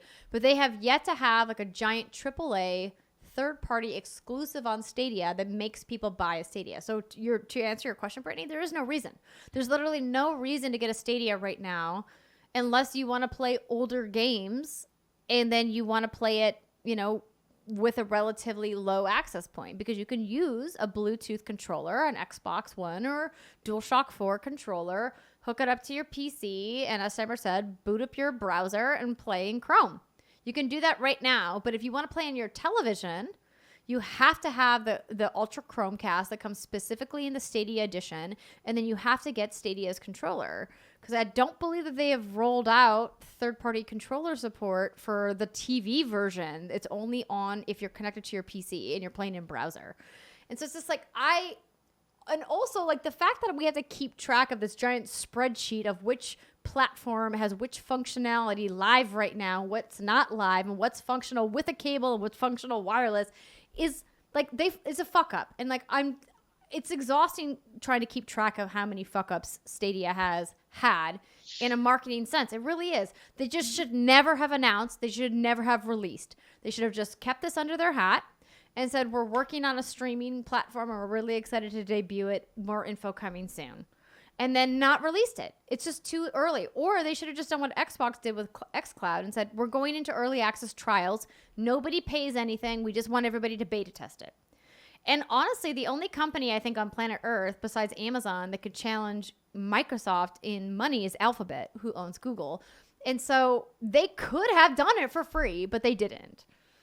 And I just like, it's just a giant head scratcher. And I think it's because Google is run by a bunch of engineers, a bunch of really wickedly smart nerds who are great at making really awesome products and are not necessarily great at making really awesome art that goes to consumers. And that's what video games is at the end of the day. Yeah. And I think like it's a difficult thing that they've clearly struggled with. And I hope that because of some of the hires that they've made, obviously bringing people like Jade Raymond on is a big thing, but like, what is she working on? What is she doing? We know nothing about what Google's first party studios are working on. So it's like, cool. We'll learn about it in 2022, 2023, whenever they're ready to unveil their games. But until then, it's like, maybe you should just not have released. Maybe. Or like you said, taking the hit, release is sort of a beta project period. Early access, yeah. Make it free. Right. Yeah. So my Zolon Prime 6, patreon.com/whatsgoodgames asks, given Stadia has made significant investments in securing industry figureheads and talent, do you think Stadia has a chance of surviving and maybe eventually thriving with its exclusive titles? And I think we just covered a lot of that. But the issue I'm running into right now is I just can't recommend Stadia because, you know, like Andrew was saying, you know, Orcs Must Die 3 to me is like a fun game, and I already had it laying around because I feel compelled and I want to try the new things in the industry because it's like my job and it's something I'm really interested in. But if someone were to come up to me and be like, hey, I want to get a console, what do I get? Would I recommend a Stadia? Absolutely not. I mean, Jason and I are both playing this thing at the same time with an average of like 100 megabits, and it's just running so poorly. I think the tech in theory, like we talked about, is cool, and maybe it'll be more approachable as that improves and once maybe to get some cool exclusives. But I don't know what kind of game. I mean, new IP is hard to sell. So what kind of IP is it going to take to sell these things? And that would make me feel comfortable recommending getting a Stadia for one game. Yeah. No, I mean, and that's a very valid point. And 100 megabits per second down is a very good speed and is far above the national average here in the United States. And it's been a constant point of interest in the Stadia debate of like how ISPs and telecommunication infrastructure around the world, not just in the United States, but in other countries as well, really plays into that. And I think it's something worth considering because like, while you know, we can all bitch about how long it takes to download a game from PSN and they have their problems. Let's not, you know, mince words. John and I can play Destiny together side by side, or we can play 4K. Or Halo, or the Division 2, or whatever game we want, like on the same internet connection side by side in two different consoles going as two separate data feeds, and we don't have the same problems it sounds like you and Jason had. And that's something that xCloud's also going to have to reckon with, and we haven't really heard much about what the data is for xCloud. I imagine it's comparable to what Stadia is doing. I think Xbox's leg up is their very extensive library that they're bringing to the table through what they've negotiated for Xbox Game Pass, which Stadia clearly hasn't negotiated for the Stadia library. And that's really like the problem here. It's like there just is not that much to choose from in the Stadia library when you boot it up, when you're like, oh, okay, cool. So I guess I'm playing Tomb Raider again? Right. I mean, like, fun game from, like, 2013, I think. But, like, not really interested in playing that right now. But, like, I maintain, to answer the question here, from our Patreon. Myzalon Prime 6. Yes, Myzalon. I've seen the magic as a Destiny player who has to suffer through the download and, more importantly, the freaking copying times on PlayStation 4 for getting Destiny updates in. I've seen the freaking magic light up the stars in my eyes of being able to boot up Destiny 2 on Stadia and having it just load me freaking into the tower. I'm just there. I don't have to wait for it to download. I don't have to wait like the excruciating moments of the copying phase. And I know that PS5 is obviously going to make that, much more, smooth. And obviously we hope way, way quicker, but we don't know yet. But I've seen with my own eyes in Stadia, it was freaking instantaneous. And I snapped my fingers because it was literally like that. I turned it on, I logged in, and I was playing instantly. And I think that's the magic that Stadia is promising, but isn't yet ready to deliver on because it hasn't shown people why that matters. Because games as a live service are the games that are going to sell people on that dream. People who play Call of Duty Warzone and have to download these massive updates every month or so. And are like, all I want to do is log in and play, and I have to download this like 30 gigabyte update. Whereas in Stadia, you don't. You just log in and you're playing. Whereas people on Xbox or PlayStation still have to download. And that's the thing that they just haven't yet realized. Because I've seen it and I believe it. And I think that they can make it. But if they're not ready to come to compete head to head with Xbox Game Pass and Project xCloud and everything that we talked with Aaron about last week and what Game Pass Ultimate is going to be offering once Xbox Series X launches, then like they're not here to play. I also think the part of like, hey, it looks like they're investing a lot in interesting people. Does that mean that Google is like bought in? This is going to be a thing around for a long time. I will say, I don't know if that's necessarily the case. I think it's them definitely wanting and investing in the space, but we've all seen, I just pulled up on my phone, like things Google has abandoned. It's just like a wasteland of projects that Google does be like, it's like, actually, like they held on to Google Plus a long time. Google Plus, yeah. And and they have held on to a lot of things for a long time, but eventually they will kind of just like kick something to the curb if they feel eventually it's not working. So while Stadia definitely has a chance, I think if Stadia does not catch ground, it is something that Google will easily kill. Word. I mean, or transform into another differently named project. Or they sell it to somebody, right? Like I hope that that's not the case, knowing some of the hires that Stadia is making. I'm not saying it'll be soon. I'm just saying. Yeah. Right. Yeah. Yeah. It does need to perform, or Alphabet Corporation will be like, bye-bye. Yeah. They need to come out swinging with a big exclusive from a well-known developer to make it big. I mean, we've already seen now Bethesda sell some projects to PlayStation in an era where I never thought that was possible. And so who knows what's possible? Who knows? Not I. Yeah. It has Jason and I thinking too, we were excited about playing Baldur's Gate 3 on Stadia because of the controller support, but obviously games on Steam tend to have controller support as well. And we were fully planning on playing on Stadia, but now we're like, shit, I might have to haul my big old desktop up to one of these TVs so we can do some split screen co-op, because I don't know, because Baldur's Gate 3 is going to be a very graphically intensive game, and I don't know if Stadia can handle it. I want to play in the full 4K. Not to mention, when one Stadia is playing at 4K, 20 gigs an hour, you have two people playing at 20 gigs an hour, 40 gigs an hour, and then you look at your limit, how many hours can we play when you have a game as intensive as Baldur's Gate, which will probably be 100 hours. It's like, okay, that's a lot of gigs. Math is hard. It's a whole thing. Yeah. It's I mean, you have to have unlimited data at that point, right? Yeah, and we don't. If you don't. Yeah, we had like 1,200, I think, at this point. But yeah, it usually suits our needs just fine. Yeah, like, oh my gosh, like I didn't know that. It's to play at 4K is 20 gigs. It says it can take, I don't know what the exact words is. Essentially, it's like this can be up to 20 gigs an hour. And then if you drop it down to 1080, it drops down to like 12.6 per Stadia. Yeah, that makes Yeah. sense. Yeah. It's So 4K. it's a thing. So we're like looking at our data caps. We're like, okay, well, they have 500 left. How many hours is that? And it's just that bizarre thing of like, okay, I guess we have to talk about that. Like, how many hours You gotta could do some we play? accounting before you can actually play Stadia. And I don't want to do that. And like Andrew was saying earlier, we play co-op games all the time. We play on our 4K TVs all the time, and it's no issue. And it's funny because Jason's TV is like 12 feet closer to the router than mine is, but he generally gets all the bandwidth. So his game will be running crystal clear, and meanwhile, I'm just chug-a-lugging along. It's interesting, I guess, to watch the tech unfold. And you both are hardwired? No, we're not. Oh, that's the thing. Yeah, no, we're not hardwired. Not hardwired. But what? Wait. You guys, Neither of your consoles. you are guys hardwired? don't have your consoles hardwired. What kind of gamers are you? we're gamers who don't want a huge old fucking cord running from one point of the house to the other because people who custom built this house didn't do it properly. But I know we need to talk about this offline, and I will. Andrea will fix this for you. Expound to you the benefits of investing in an AV company coming to install Cat 6 in your house.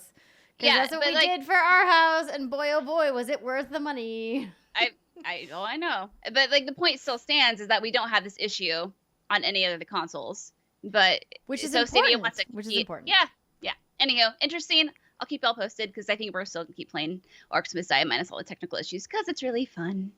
Yeah, no, so I feel like a lot of this conversation kind of got into the weeds about Stadia as a platform and less about the game, Orcs Must Die. What was interesting about me looking up some of the gameplay while you were talking about it is that I got a lot of Save the World vibes from Fortnite, but I was like, obviously Fortnite didn't make up this style of gameplay, right? It's been around. And so I was like, I wanted to look at, I pulled up some gameplay from Orcs Must Die 2, and it does look incredibly similar to Orcs Must Die 2. And so I was going to ask you, as somebody who played both, did you feel like Orcs Must Die 3 added some elements that were exciting for you? Or do you feel like this was literally just like an upgraded skin of what you played in 2? It's an upgraded skin, which is not a bad thing, but they did add the war scenarios that I talked about earlier, where you have more of like the open maps, where you have to try to figure out how you're going to manage not just a narrow corridor, but a whole big old map. And those are really fun. And those matches tend to go on for a while. It's more or less the same. And I think that's okay, because if you look at what Robot did with Orcs Must Die Unchained, which ultimately flopped, and that's what... So the little bit of history on that is they had Orcs Must Die Unchained. That did not do well enough for them. So they were operating at a loss. So they had to shut it down. They met up with Stadia, with Google. And it turns out some of the members of Google were fans of Orcs Must Die. And that's how the conversation started. Because before that, they had to downsize their team. They didn't know if they'd ever be able to go back to Orcs Must Die. But because of Google, they were able to do it, which is why it's currently a Stadia exclusive. And I think, so if you look at the ratings, I think it's currently at like a 7.5 average if you want to, that seems about right. Trust the hive mind, but it's so much fun. It's a fun co-op game and a fun tower defense game. And if you're into it, it's more of the same, but I think that's what people wanted. Because when they try to do something a little different, incorporate some PvP, it just didn't resonate well. I think Orcs Must Die is known for their tower defense and their fun gadgets and gizmos that you get to customize. And gadgets when they and took that gizmos away, aplenty? Yes, that. Nice. Yeah, no, it's great. I love the customization you can do in it. I love all the different upgrades. There's apparently more characters that you can upgrade, but we're not there yet. There's only 18 levels, which might sound like a lot, but they go pretty quickly, especially if you know what you're doing. And there's 3 levels of difficulty, and so you can really customize and mix and match. And I think for that, there's a lot of replayability. And I recommend checking it out if you eventually. It's coming to other consoles at some point. They're obviously not talking about it right now, but it will come. Okay, I take that back. Not all console exclusives are timed exclusive. Just most third-party exclusives are timed exclusives.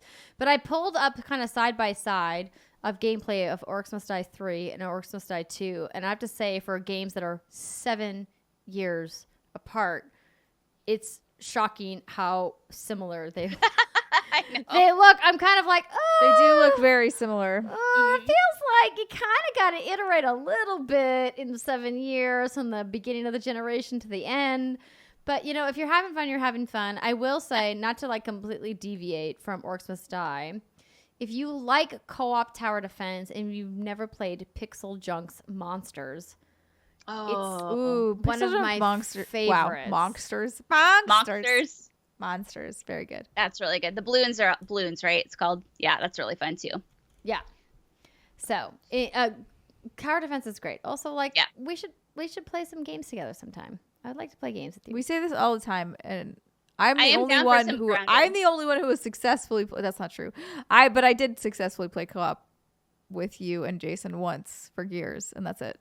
Yeah, and then Andrea, Jason, I did Sea of Thieves way back in the day. We got to Yes. do that again now that Sea of Thieves has updated a bunch of stuff. But so thank you for that report. We appreciate you finally unboxing your Stadia. Thanks. I'm Founders sorry Edition. it didn't go as well as, it could have gone. But, My expectations weren't high. It's fine. well, fine.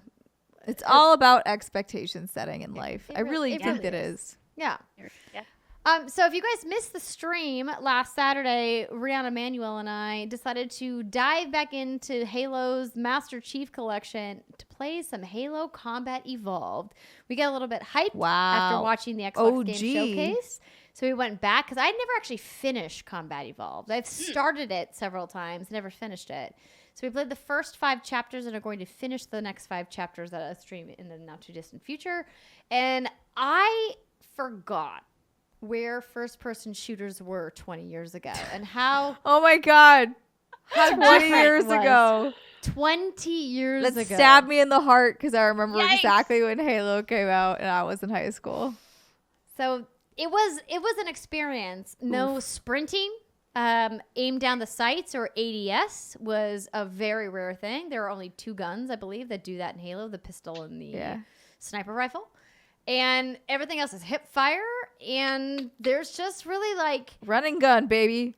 the running gunning, but there's also no cover system. And it was interesting. kind You of are hearing- Master Chief. You don't need no cover. You're a fucking Spartan in a Spartan suit. You just absorb all Did of you the say you're bullets and then you farting in die. a Spartan suit? Yeah, you're a Oh. Spartan in a Spartan suit. Oh no, I thought you said you were a farting. Spartan in a Spartan. Spartan A suit. Spartan? No, a Spartan. You're a Spartan in a Spartan suit. Master Chief is Spartan. an augmented human. I'm sure he still has a system that needs to get rid of gas from time to time. I mean, yeah, he's bionic. I mean, he's organic. He's organic He's organic. in a bionic suit. There we Sorta. go. That sort of works. What? Sort of works. Anywho, the game actually holds up pretty well considering how old it is. And I know that some of that is a testament Hey, to the... not everything that's 20 years old hasn't held up like you and me. Am I right? yeah, What? you're right. We're only 20 years old. We're only 20, I guess. Yeah. We're 20. We're 20. We're not. Ah, We're young, but we're not minors. Anywho, listen, I don't know why I said that. That was weird. Just came out, everybody. Oh dear, I'm sorry. Continue about Halo Combat I'm Evolved. trying to talk about Halo, okay? Listen. Hello, go ahead. I was trying to say that it's a testament to the remaster that 343 did in the Master Chief Collection. I do love the ability to hot swap between the old school graphics and the revamped graphics they did for the remaster. It was fun. And the gameplay felt great. People in the stream that were watching us were like, oh, you're going to play multiplayer? And I'm like, nope, no desire. No desire to thank go you. back to any of these multiplayers at all. I may like dip into some Halo 5 multiplayer before Halo Infinite comes out, but don't really have a desire to go back to the old ones, even though I spent a lot of time playing multiplayer both in Reach and Halo 4. But I'm excited to play more and to keep revisiting. I got really pumped. Simon made a very valid point, like a lot of people on the internet made, that like Halo didn't look that great when they showed it in the Xbox Game It just Showcase. looked kind of fine. It Yeah, looked it like did. Halo. It was. I was like, oh, cool. It's Halo. Yeah, I'm with you, Simon. I feel the same way. I thought, again, like I talked about this on the show last week. I said Halo didn't look beautiful. It didn't like the most photorealistic game I've ever seen. It didn't have the pores of the people's face, but like that's not really what I care about when I play a Halo game. But a lot of people in the comments were like, "This is supposed to be their big title. It's supposed to look the best it could ever look. This is supposed to show off the flops." Yeah. No, I mean, And okay, sure. Like I understand that perspective, but I'm just saying, like for me personally, when it comes to a Halo game, I don't really care about that. As long as it looks pretty enough, I just want to shoot shit, and I'm good to go. It's like when we were gonna go see The Last of Us. If Joel looked like the pilot did in Halo, I would have been very upset. But this is not The Last of Us. This is Halo, and for me, I guess I can just draw that distinction, and it doesn't bother me. I don't think it actively bothered me, but I was very like, this is one of your tentpole titles. It is a shooter. Therefore, like, it feels like at least the cutscene fidelity should be a little higher to me in terms of how the people look. And they looked, their faces just looked a little last gen, where I was a little confused by that. But then they're also like, but it's the open world, and I also was like, but I don't want an open world Halo. I want you to tell me where to go. I don't want an open world. Yeah, I'm like, I just want to go from point A to point B and shoot a bunch of grunts, and like that's like corridor shooters are not a bad thing. I don't dislike corridor shooters. I think that there's a place for them. I don't think everything needs to be fucking open world RPG hybrids. I really don't. Oh, correct. Go off. Yeah. So I just Who got the time? Nobody got the time, Brittany, to like find their own path. Just show me the fucking path. Yeah, okay? I don't put arrows on the goddamn ground. I gotta make my own path in real life. I don't have time to make my own path in your game. Give me all the arrows pointing me where to go. So yeah, I just also replayed Combat Evolved not that long ago. And I agree, for like a 20-year-old game, sure. But going back, I was so surprised with like, man, it's the level design and whatnot. It didn't hold up. It was so repetitive and so samey. I was like, dang, I guess I was thinking about this. They didn't have as much memory back then, Brittany. They had to reuse a lot of things. I know, but when you think of Halo Combat Evolved, I just think of this like, oh my God. And then you replaying it. It's like, yo, that's a lot of fun and you can appreciate it. But man, all these ships look the same. All these corridors look the exact same. It's just funny how games age. That's all. Not every game ages well. Quest for Glory ages super well. That's what else. There you go. There's your little plug. Also, I for some reason got a real hankering right now to go back and play SimCity. Oh, fuck. SimCity. Yeah. Because I was thinking about the games that I used to play, and I was like, oh, SimCity. SimCity was some good shit. Hours. The strawberry fields was my big thing. Yeah, you just like, oh my God, I remember when I forgot to put plumbing in my whole town? That was a disaster. No. And it was always like you feel like you made it when you could add the amusement park. Oh, yeah, for sure. You were like, fuck yeah. You're like, my city is stable enough that I can add like fun things. Superfluous fun things. Yeah. That don't really require the city to operate, like the power plant. Gotta have a power plant. Gotta have more than one usually. Yeah, multiples, in fact. No one wants a brownout or, heaven forbid, a blackout. These are important things. It's true. Yeah. Power, electricity. Whoa. That's just John taking the trash out. Oh, okay. I was like, I hear a strange noise outside of the door. It's part of our breakdown of housely chores in the Drake household. I hate taking out the trash. It's a thing I hate doing. He hates cleaning the toilets. So I clean the toilets and he takes out the trash. Fair enough. Hey, that's compromise, man. Good job. That's what you do as adults when you're partners. Yep. Someone has to do some work and someone has to do the other work. You do all that shit yourself. It's true. Yeah, you badass. But granted, I only have one toilet and I take my trash up to the chute. Yes, exactly. Yeah. That's the trade-off. Yeah. And my space is much smaller, so it's fine. You're like, I don't have to clean anybody's like shaved face whiskers out of the sink. Just my own, baby girl. No. I got Jason one of those. Have you seen their curtains? That comes with little suction cups, and you suction it to the mirror. No. And it makes like a yeah. So you tie it around your neck. The guys do, and then they do the suction cups to the mirror, so they have a cape. And then when they shave, everything just falls right into the cape. But then, what do you do with the cape? You just fold it up, and and then you just kind of shake it into the garbage. It catches all of them, so you don't have to like clean around the sink. What if you sneeze into the cape and all of them? Then you're fucked. Then it's like game over. You're done. It's just like little whiskers everywhere. All over. Yeah, you're just covered in whiskers then. Oh, so bad. But no, it was interesting. It was funny because I had this conversation with Tim Geddes of all people about like how bathroom clogs are really more from dudes' whisker shavings than it is from women's hair falling out of their head. Because, like, they shave their face on a much more regular cadence than most women lose hair from their head. And they, like, compact and, like, clog, like, the bathroom sinks in particular. Because, like, normally women are the guilty people for clogging the shower sink, right? But the bathroom, drain, like, the sink, like the hand sink, is men with their whiskers.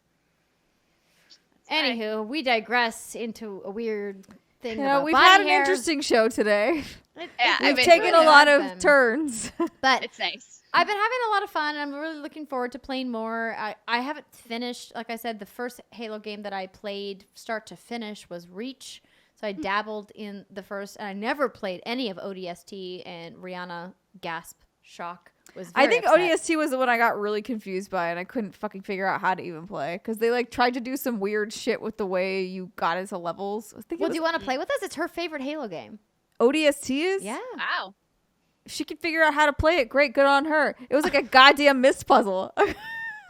It's probably not. I mean, that's saying something. That's deep cuts right there. That's right. Yeah, I'm old. But hello, welcome to the old. You are club. with me. With me. I'm officially the oldest. Anywho, yes, mist puzzles. Wait, we were talking about ODST. We're talking about ODST. I'm pretty sure that was the one. I could be misremembering, but there was one where I was just like, "What the fuck is this?" But anyways, I'm glad you're enjoying old Halo. You know, technically, the four of us could play ODST together. We could. Orbital drop shot two. Wait, that's a tongue twister. Orbital drop shock troopers. Trooper. Wow. Boom. You did it. Drop it, shock it, troop it. Let's go. Woo! Bop it, pull it, twist it. Woo. Yes. Bop it. Yeah, I remember Bop Wait, it. are we doing bop its or skip its? Bop its? Bop Skip it's probably. it, skip Because it. skip it's a different cadence. Oh yeah, no, skip it will be stuck in my head all Skip day. it is a different tone. Wait, what's a bop it? Bop it. It was like that. Pull tool. it. Spin it. It had like things you could bop, pull, or twist, or hit, It's or the whatever. thing you hold. You grab onto that. It's not on your Yeah, feet. yeah. So the skip it you put on your ankle. The bop you it you skip it. each hold one side of it, and then you have to twist it or pull it or bop it. Are we watching love this a episode. commercial now?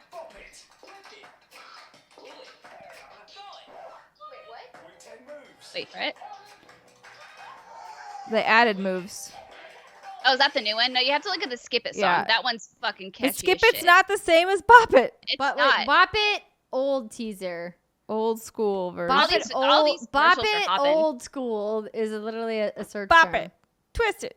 Pull it. Oh, it's catchy as 1998. shit. Here we go. Yeah, here you go. Ready? Oh, okay. Oh no, this is not what we want. This is not. YouTube, This is not. no. This is not what we Why want. you do this, YouTube? I just I- want to see the original Bop It commercial from 1998. Yeah.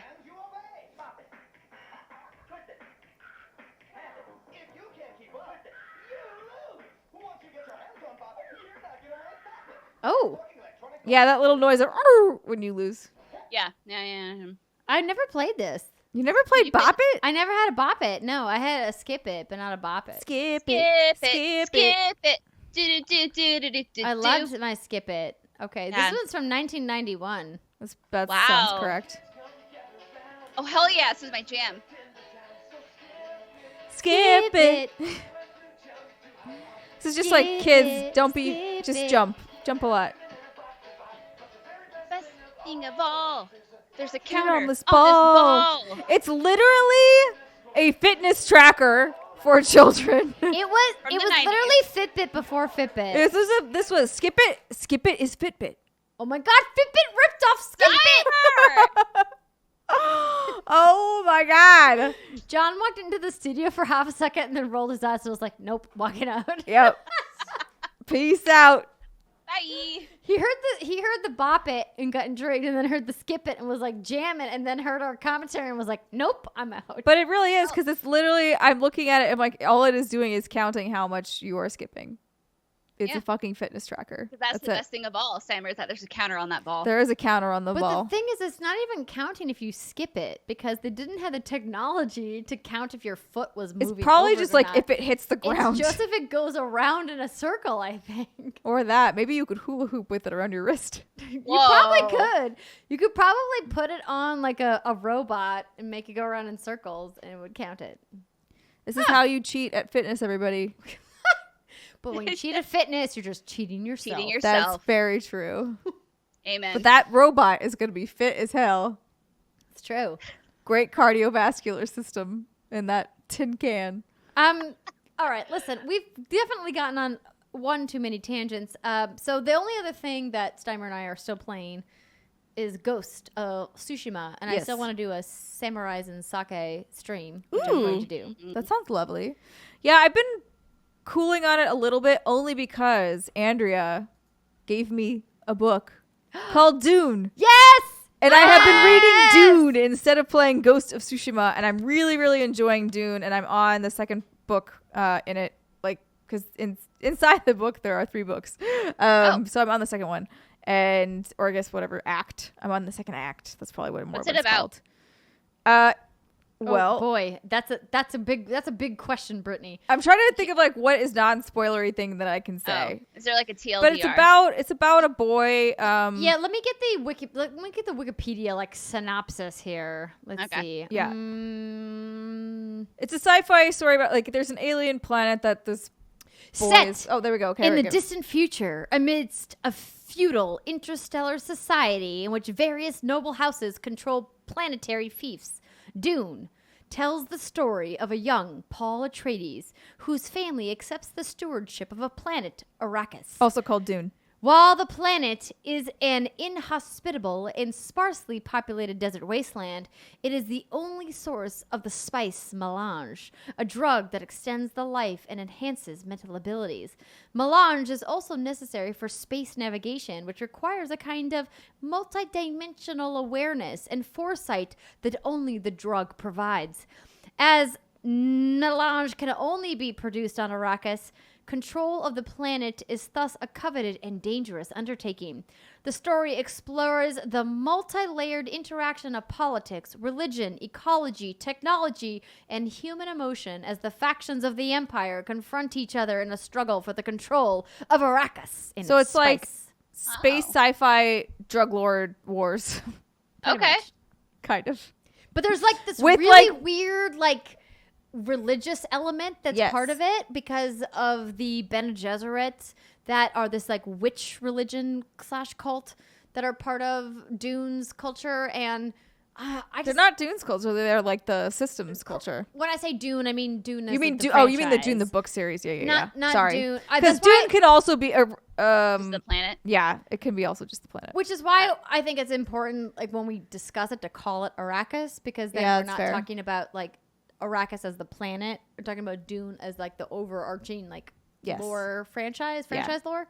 Yeah. But so the other day, John came to me and said, "Hey, give me one of your nerdy books to read." And I literally like put my arms in the air and was like, "Yes, I'm so excited." So I like ran out to the studio where I keep like my deep cuts of all of my nerdy collections, because I only have so much room on like my big girl bookcase that I put in my living room. I was like, I can't put all of these weird paperbacks like on my adult bookcase anymore. I need to like make decisions. And so it's mostly just Sanderson that's in the big girl bookcase now.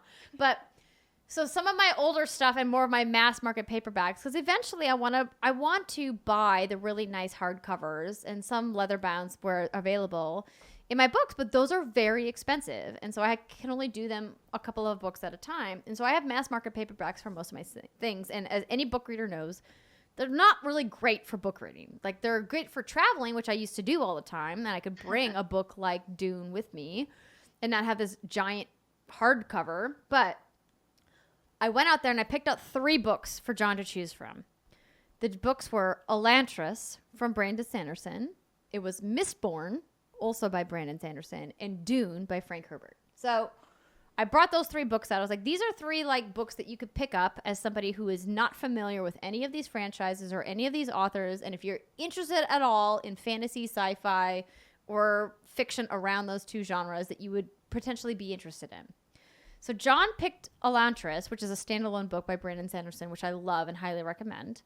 And so I had on the counter Mistborn and Dune. And Steimer came over to shoot the show a couple weeks ago, and she saw Dune, and I was like, "Do you want to take it with you?" And did you ask me if you could borrow? Did you Yes, say you I hadn't asked. read it? I was like, "Oh, Dune, I haven't read this. Is it good?" And you were like, and you were like, "Yes." And you explained the story you just said about John, and I was like, "Well, then can I take Dune?" And you were like, "Yes, take Dune." I was like, "Okay, then I'm taking Dune," because like I do have books at home that I have on my reading list, but I was like, fuck it, I feel like reading Dune. Let's do it. And so far, I have to say it's been very enjoyable. I really like the way it's written. I find it really interesting, and I like the way he shifts perspectives a lot, but like still maintaining the third person. So, yeah, so far I'm just like, oh, this book. Yeah, okay, I see why people like this book a lot. Yeah, Nice. And what's really interesting about the way the series develops is that so much more is shifted into other characters in future installments in ways that I actually really enjoyed as somebody who spent my first interaction with Dune as an IP was with the movie, from I've never seen the movie. which I mean when I've gone back and watched it as an adult, and we actually just watched it recently, it was like not great, but I still have such love for it from watching it. The one with Sting and with Kyle MacLachlan, who plays Paul Atreides, and Patrick Stewart is in it. He plays Gurney. Nice. And like I'm really excited for the reboot that they're doing. Wait, they're doing a reboot? Oh yes. Oh my gosh. And Zendaya is in it. What? Yes. Okay. So the reboot is Warner Brothers is doing it. Oh yes. So it's Denis Villeneuve. I don't know. I'm just I don't like, know how to say whatever, Dennis's name. I'm sorry. I always mess it up. So so the reboot is happening. It's supposed to be releasing. It now looks December 2020. And there's a bunch of really awesome people that have been cast in Dune. Let me see who else is in the reboot. So Zendaya, I believe, is playing Chani. I have not come to that character yet. Oh, so Chani was one of my favorites. So Sean Young played Chani in the movie from the 90s. From the 80s, excuse me, even earlier, from David Lynch's famously like culty movie, which I really loved. And then David Lynch was like, I had this whole other cut of the movie that I didn't get to put out. There's a whole bunch of drama around it, but I still like it. Anywho, they're doing a reboot. So good to know. Did not know that was even existing. Yeah. The reboot looks real cool. I'm very excited about the reboot. But I will also be excited about the reboot once I finish this book. Yeah. And then is the movie just based on the first book? Just the first book, okay, correct. Cool. Yeah. So all of the books that come after Dune, there's been a couple miniseries, I believe, but there's not really been a comprehensive video adaptation that I think people universally were like, this is really cool. Got it. So hopefully if this series from Warner Brothers actually makes it, then maybe, they can continue to make more. Yeah. So far I'm digging it. I'm looking forward to reading more. Yeah. So Warner Brothers is saying that the film, it's a film, not a series. Let me be clear. Is set for an IMAX release. It says the new date will take up the slot that Disney typically releases Star Wars films in. So that means Christmas here in the United States. At least that's when Star Wars has been out. It's been the week of Christmas, December 20th-ish, around there, 21st, 22nd. And then it says that the film, impressive. Wait, when is this article from? Oh, this is from a year ago. LOL. Oh, man. Let me get the Pre-corona. The newest. Fucked shit. Yeah. Wait, what? Yeah. No, this can't be real. What? Oh, first trailer rumored to debut. What did you think it said? I thought it said rumored to debut next month, and I got really excited / skeptical. I'm skeptical. Yeah, as you should be. So it's rumored that the new trailer is going to be debuted next month during Inception's 10-year anniversary screening. Dun, dun, dun. Inception's 10 years old? Good Lord. Wow. Oh my God, Inception. I vividly remember going to opening night in the Hollywood Cinerama Dome. Cinerama Dome. There's an M in that word. Which is this really amazing theater in Hollywood. And the air conditioning went out. So summer release. We're waiting and it's super hot. There's no air conditioning. And the ArcLight, which is the theater system that runs the Cinerama Dome, is known for saying theater is important to us. Film is important to us. The experience of watching film is important. So they have no commercials in front of their movies. The ticket prices are higher. They do a little explanation. It feels like a very more bespoke experience watching movies at an ArcLight theater. And so they came out and said, listen, you guys know it's hot. It's hot. Because of the way that rooms work with humans in them, it's going to get hotter over the course of the movie. And by the time the movie ends, it's probably going to be incredibly uncomfortable. We know that you guys paid a lot to see this movie and it's opening day. We feel bad about that. So anybody that wants to come get a full refund and rebook their ticket is welcome to. But if you're like, fuck it, I'll sweat and I want to watch the movie, we're happy to play the movie for you. And we all kind of looked around at each other and we're like, we're fucking staying here. It's Inception. We're definitely not leaving. And boy, oh boy, was it sweaty Betty's by the time we got to the end. Yikes. It was very uncomfortable, but damn, that was one of the best fucking movies I've ever seen to this day. Anywho, that was a random I story. was like, there we go on a tangent again. It's Sorry, just one of everybody. those shows. It's gonna be one of those shows where we just talk about anything other than video games for a while. It's true. It's But you nice. know what? I'm so glad that you're reading and enjoying Dune. And if you are listening and you enjoy sci-fi fiction and you've never read or watched any version of Dune, I highly recommend, just like I did this time. And I'm so glad you're liking it. Yeah. It's good. I like a lot. Who's your favorite character so far? I mean, I haven't gotten to your favorites yet, so but I do really like Paul, who is obviously the main character. And I'm finding it very I'm like, I feel like I have to be very cagey, but I'm like, what's happening to him is very interesting to me. I'm like, what's going on in this world? So yeah, I'm just very intrigued at this point. So I guess I'm probably only a third, since I just finished Act 1 through the book, but it's page turner. Yes. I like, snuggling on the couch and like reading a bunch before I go to bed.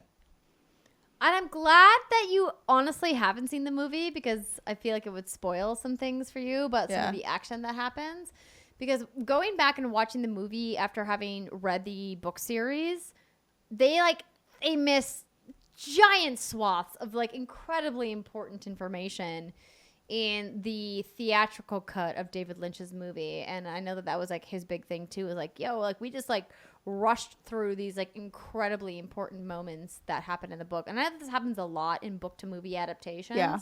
And is like a big problem, right? That a lot of writers deal with in trying to adapt really dense books from the book to screen, which is why I'm like, whoa, like this idea that Lin-Manuel Miranda is looking at potentially adapting the Kingkiller Chronicles for Patrick Rothfuss. And I'm just like, They're not done.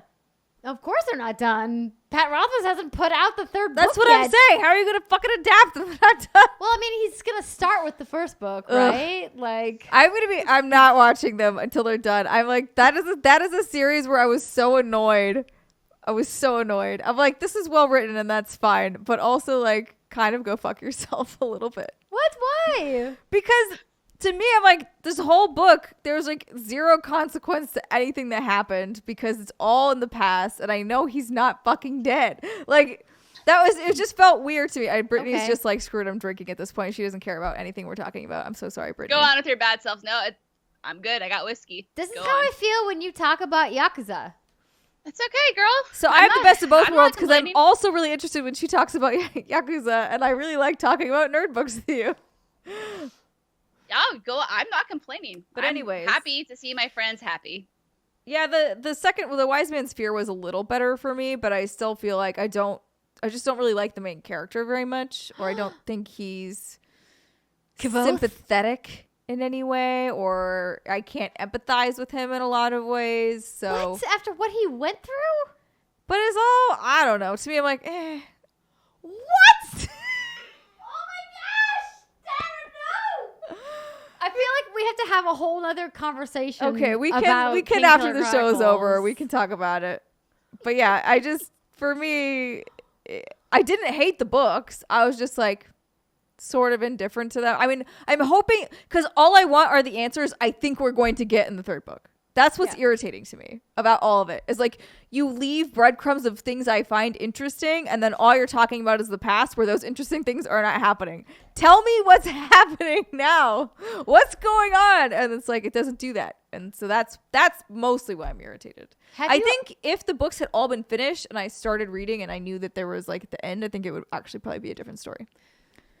That's fair. I think a lot of George R.R. Martin fans know your pain. Oh, I'm Didn't he also just a tweet George R.R. something? Martin fan. That's the same thing. Guess what? Didn't he just put out something or last Who? year where he said if one of George R.R. Martin that if one of his books wasn't out by yesterday that fans could imprison him? Oh, I don't know. I doubt Yes. that.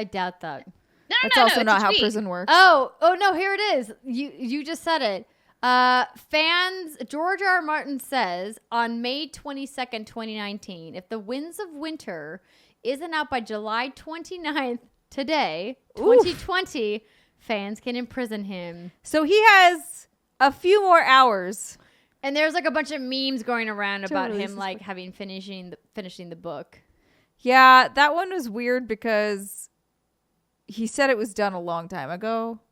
And I'm just like, if it's done, where is it? Are you just lying? Also, at this point, I think we all know it's not happening. You're not finishing this series. The first meme that I found, like, all I did was literally Google George. Oh, I went to Twitter and just typed in George R.R. Martin, and the first thing that popped up was is that Mad Max? Of at a guy named Caleb saying, "Me and the boys on our way to imprison George R.R. Martin," and it's the GIF of the guy with the flaming guitar from Mad Max. Fury Road, yeah, where he's like strapped to the front of that giant like semi, and he's got the guitar with the flames coming out the end. Like on the way to imprison George R.R. Martin. I'm like, good luck to you. Good luck. That's not how prison works at all. But that's how prison works. I'm with you in that we're never gonna get an end to that series either. And I also thought the last book George R.R. Martin wrote was a giant snooze. So Dance of Dragons? Yeah, real boring. Yeah. Unlike what Pat Rothfuss wrote. Which, BT Dubs, if you guys are fans of Patrick Rothfuss and you like the King Killer Chronicles, he did a really amazing talk at PAX East a couple years back. When is he finishing the fucking series? Maybe it was PAX West? It was PAX West. When is he finishing the book? I mean, that's a great question. You can ask him. I don't know. I want him to. Trust me. I see him working on all these other cool things, and I'm like, so I worry it's gonna be a George R.R. Martin situation where he's gonna be like, I've built it. The series grew bigger than I wanted it to before I really had the solid end for it, and now it feels like a thing I can't tackle, and now I just would rather do other things. And I think that that's a testament to writers like Brandon Sanderson, and why I think I love reading his stuff, because he's so prolific, and he does live streams and he tweets about like his progress, and he tweeted about this gorgeous leather bound that he's making for Oathbringer, for the Way of Kings. I just like, I love that he's like, yeah, no, it's coming out in November. I just finished it. We're going to my editor and it's done. And I was like, yes. Also, you're inhuman. You write so much in such a little amount of time. I don't know how you do it, but it's awesome. And I'm excited about it. He's writing for the trash can, as they say. What does that mean? Oh, it means like you're not writing with expectation. You're just writing, right? Like, and you're like, this was probably garbage, but I'm gonna write something anyway. And my so you're writing for the trash trash can. Clean it all up. Yeah.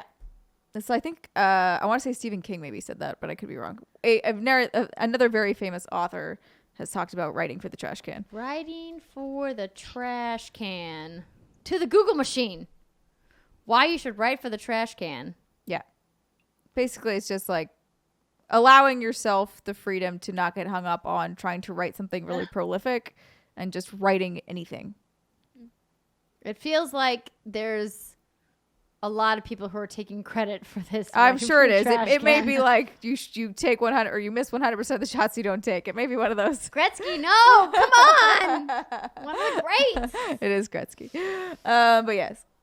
Sorry, Brittany. Thank you so much for everybody for hanging in there. Here's me and Steimer and Brittany, as always, at the beginning of the show going, we don't have that much to talk about this week. It'll be a short show. We didn't. Actually, we could have made this a very short show. Instead, we kept rambling on. So maybe we should go on to segment 3.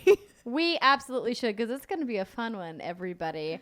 Oh, but boy. we are excited to talk to you guys next week about some of the new stuff that just came out this week that we didn't have time to play by the time we needed to record the show. That includes the Grounded Early Access. That includes next week's Marvel's Avengers beta and other things that I have excitement to play, like Ooblets Early Access, which is out now, and of course some other games as well. So thank you for sticking with us. We hope you enjoyed this. Read Dune. It's great. We'll be right back.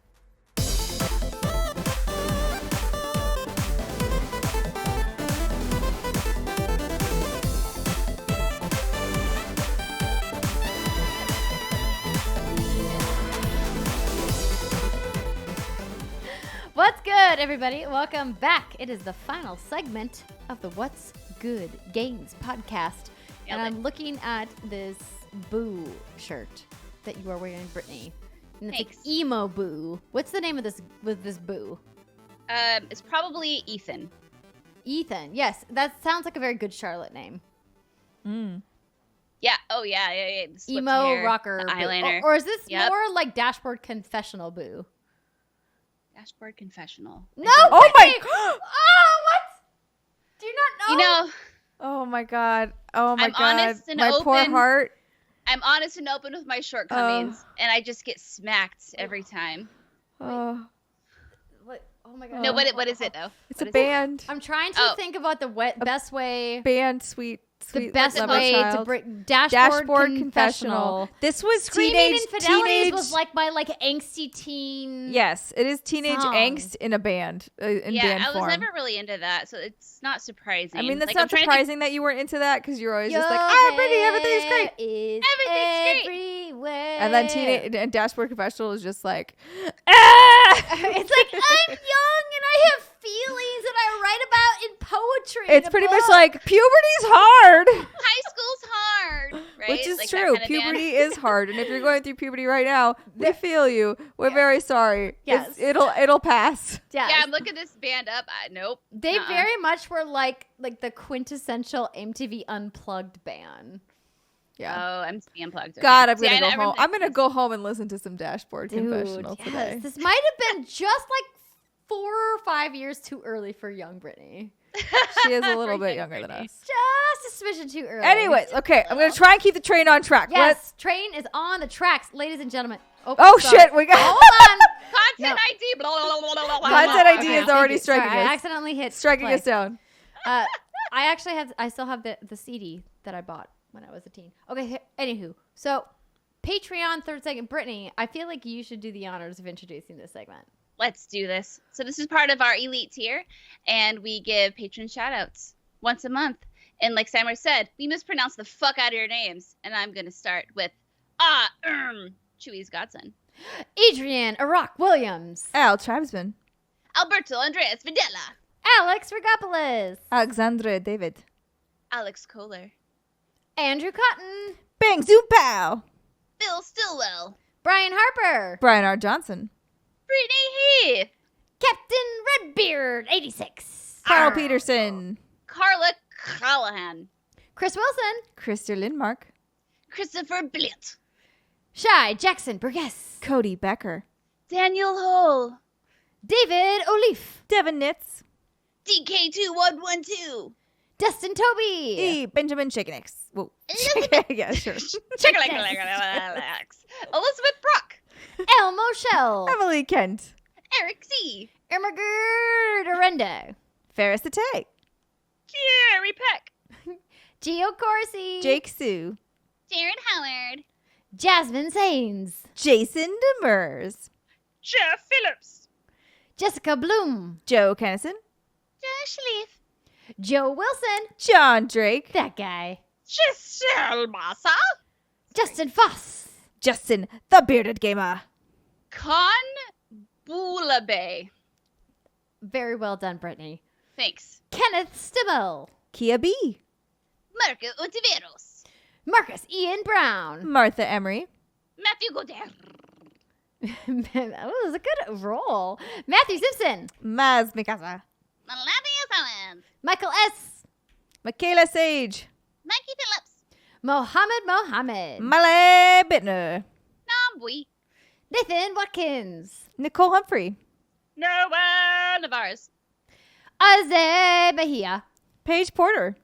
Patrick Higgins. Patrick Landry, Patrick Weller. Pete Shoemaker. Philip Dreher, Punkdefied. Oh, yeah, I got this one. Pure Blue Octopus. Blah, blah, blah. I feel like it's every 3 months, then you get it. Yes. Yeah. RJ Bryan, Reagan Nipson. Renee Burns. Rob Leonard, Robert Adams. Roland Bella. Sean I, Sean Smith. Stephanie Vince Williams. Tiara Bruno. Teresa Enert. The male escort. But male like a postal The worker. postal service was never so exciting. Throw 7. Tom Buck. Tony Shea. Trent Berry, Trent Pennington. Trevor Sangay. Tyler McCall, Tyler Phillips. Will Cullum. Will Hernandez, Yisun Kageno Mai. And Zach Hershey Kiss. yeah.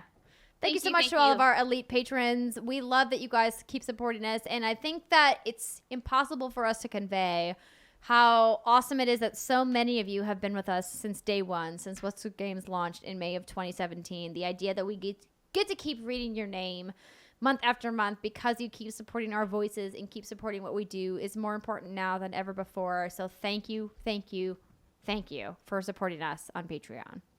So one of the perks of being one of our patrons is that you get to choose once a month a topic that we talk about.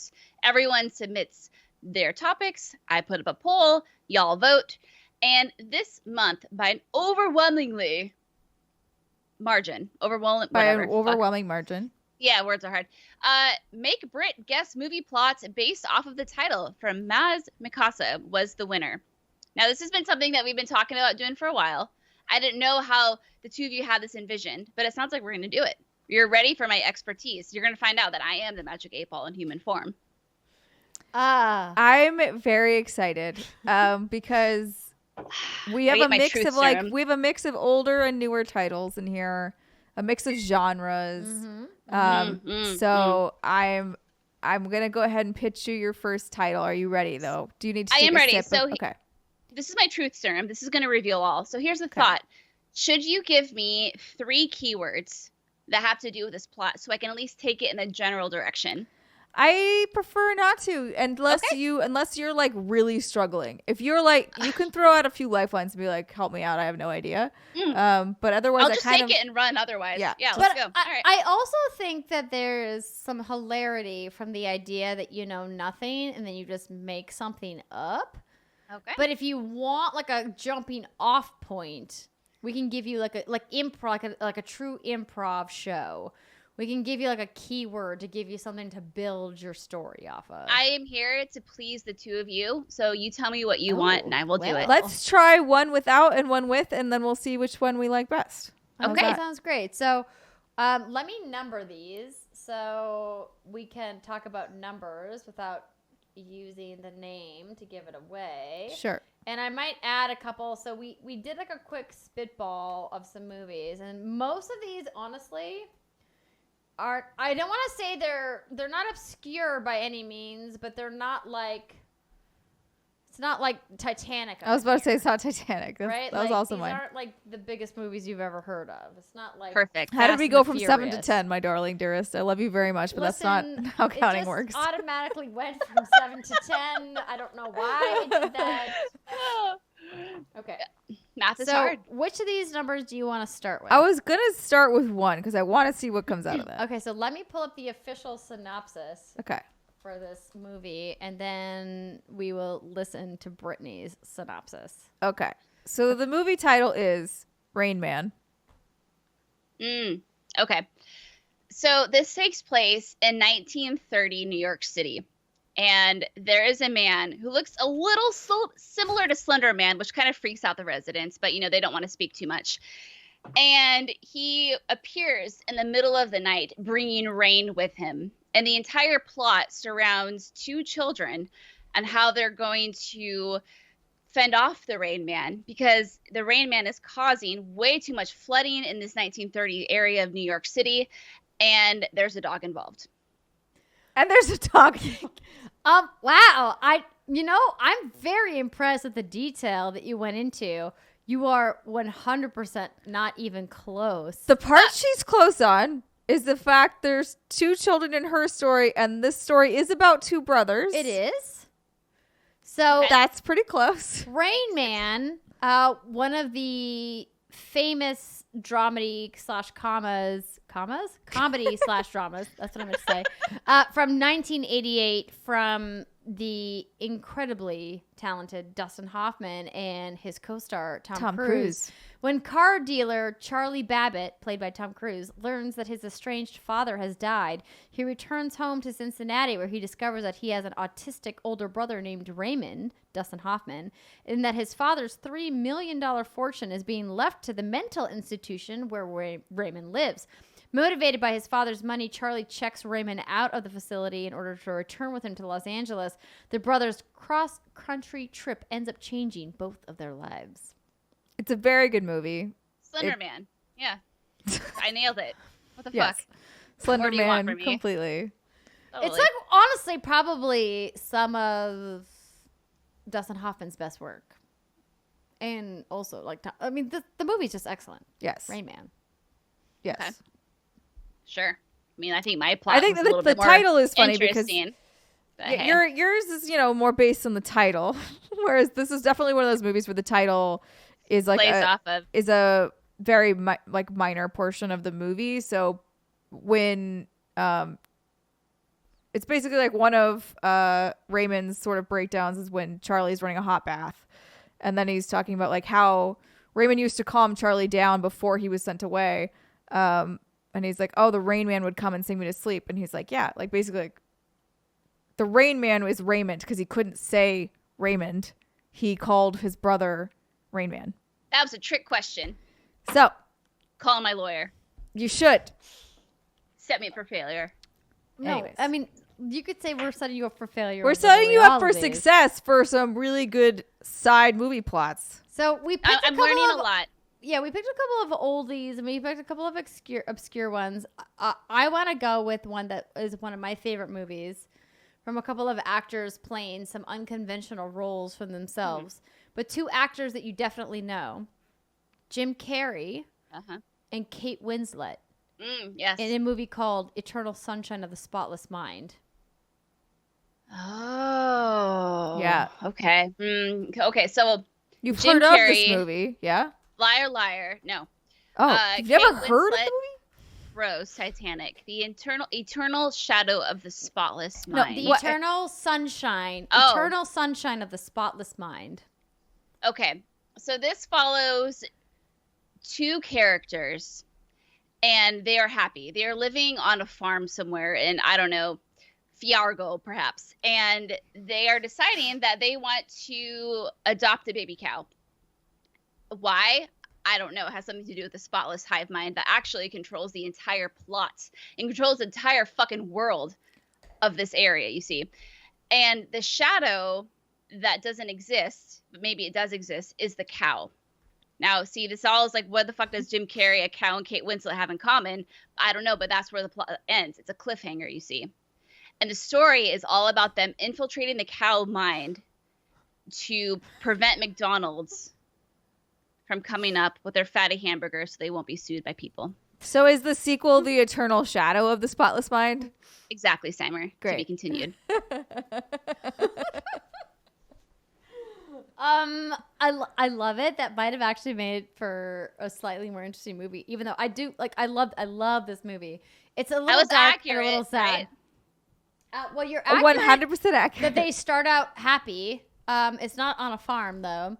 After a painful breakup, Clementine, played by Kate Winslet, undergoes a procedure to erase her memory of her former boyfriend, Joel, played by Jim Carrey, from her mind.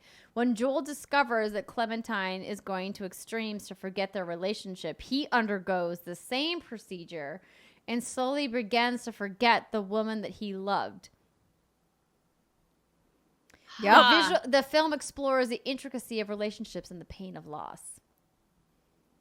It's like, and the way that it's directed is like gorgeous. So it's from 2004, and like I loved this movie. That does sound like an interesting premise, though. The idea that you can erase things from your memory and what it does to you. That's and just, how it, you know, like, has me impact. in general, though. Summer's like, that happens to me. I'm like, organically. I my don't brain have to is try Swiss that. cheese at this point. Things just fall through. I don't know. Okay. I don't forget. Well, I do forget people. Not people that have usually made that much of an impact, like an ex-boyfriend. But That's true. All right, which of these movies is up next, Timer? I think number 3. Number 3? Yeah. Ooh, this is a fun classic rom-com. Yeah. Brittany, are you into rom-coms? It's too angsty for me. It's like, Oh no, this one's so really you're not, cute. Also, this might be before her time. This This is definitely before your time. You will have no idea what this movie is, but I think Okay. you should watch it. But we've all watched movies from before our Yeah. time. So Oh, I it's love this one. called While You Were Sleeping. oh God. And Okay. it's a rom-com. Yeah. A rom-com. Okay. Just to give you the context. Okay. So there's a man and there's a woman, you see. And the man is cheating on the woman. And while she is sleeping, he goes through her cell phone, only to find out, plot twist, that she is also cheating on him. You see. This is the world's worst rom-com. This is how they all fucking start. Okay, And so then it turns out, I'm not Where's done. the calm? Where's the calm part? Yeah. The calm is, This is too the real. calm is that they're both cheating on each other with the same person. And then they're like, Is it a boy or a huh. girl? I haven't got that far yet, Simon. Don't worry about Okay, it. sorry. It's the 90s. It's whatever twist, you want. Was it not The twist progressive? is that the cheating is over AIM. That's AOL Instant Oh! Messenger for those of you who don't know. Oh shit! This is a You Got Mail. I was going to say, is scenario. this You Got Mail now? Because she doesn't know what that is either. Oh, No, I know what that is. Oh, okay, no. she does. Okay, Listen, good. I know what it. Okay, let me be clear. I'm not going to over exaggerate. I know what the cover of that movie looks like because it has a little piece of mail and not a little like email. That's all I know. That's all I know. So it's a man and a woman. Turns out they're both cheating on each other with the same person. Turns out they're cheating with someone over AIM, AOL Instant Messenger. The very final plot twist is that they're chatting with a bot. Oh, there is no other person. There is no other person. It's a bot. And then they Okay. decide So that it's they go sort of- get couples therapy and they live happily ever after. Sort of LOL. like the Pina Colada song, but a little more, instead of both What the searching fuck for is the an Pina ad. Colada song? Have you never heard it? You've heard the song. Wait, are we talking about two pina coladas, or are we talking about do you like pina coladas? I'm talking about Do I You like- Like Pina Coladas Oh, and okay, I getting know caught that in the song. rain. Okay, The whole song okay. is basically they are each trying to cheat on each other, but they wind up at the same bar with each other and being like, "Oh, we've answered each other's ad." Oh, that's funny. Like, oop. Yeah. Okay, sorry. Do you like pina coladas? Yeah, they're And writing getting personal caught in ads. the rain. Nobody likes Okay. getting fucking caught in the rain. Nobody. No one likes Um, would like that. So how accurate was I? There's definitely a man and a woman in this movie, Okay. So that's about it. so you nailed that. You got that part. Was it about No, No. Fuck. Okay. Lonely transit worker Lucy Eleanor Moderates, played by Sandra Bullock, star and darling of the 90s and of today, pulls her longtime crush Peter Gallagher from the path of an oncoming train. At the hospital, doctors report that he's in a coma, and a misplaced comment from Lucy causes Peter's family to assume that she is his fiance. When Lucy doesn't correct them, they take her into their home in confidence. Things get more complicated when she finds herself falling for Peter's sheepish brother, played by one of the hottest roles he's ever had, Bill Pullman. yeah, Bill Pullman as Jack in this movie is chef's kiss. Ugh, So dreamy. so good. Huh. No, I was very, very far off. Do y'all remember Smarter Child? Smarter Child? No, please Google this. I don't know what this is. What do you mean Okay, do no. y'all remember Smarter Child? Okay, someone there is like, I remember Smarter Child. Smarter Child was an AOL bot, and this is what was coming to my mind, that you could chat with back in 2003, I think it was. And you could chat with Smarter Child, and it was an AI, and you could ask it questions and have conversations with it. Turns out, in my version of While You Were Asleep, they were cheating on each other with Smarter Child. It's actually not okay. a child. It's just a bot. Weird. That is Yeah. weird. Weird. Okay. I think I'm nailing all of this. Yeah, saying. 10 out of 10. Oh no, you're crushing it for sure. Thanks. I do feel like the next time we play this, we all need to be way drunker for it to be funnier. I mean, I don't know. I think we're all fairly blitzed. Okay, let's see here. So you picked number 3. I picked number 4. You We picked have number 2, 1. 5, 6, 7, and 8 I left. feel like some of these are not. I feel like we should have maybe picked some better ones. Let's see. Okay. Unless there's one that you're like, I really want to hear her describe it. I really want you to describe this movie called St. Elmo's Fire. St. Elmo's Fire. Yeah. All right.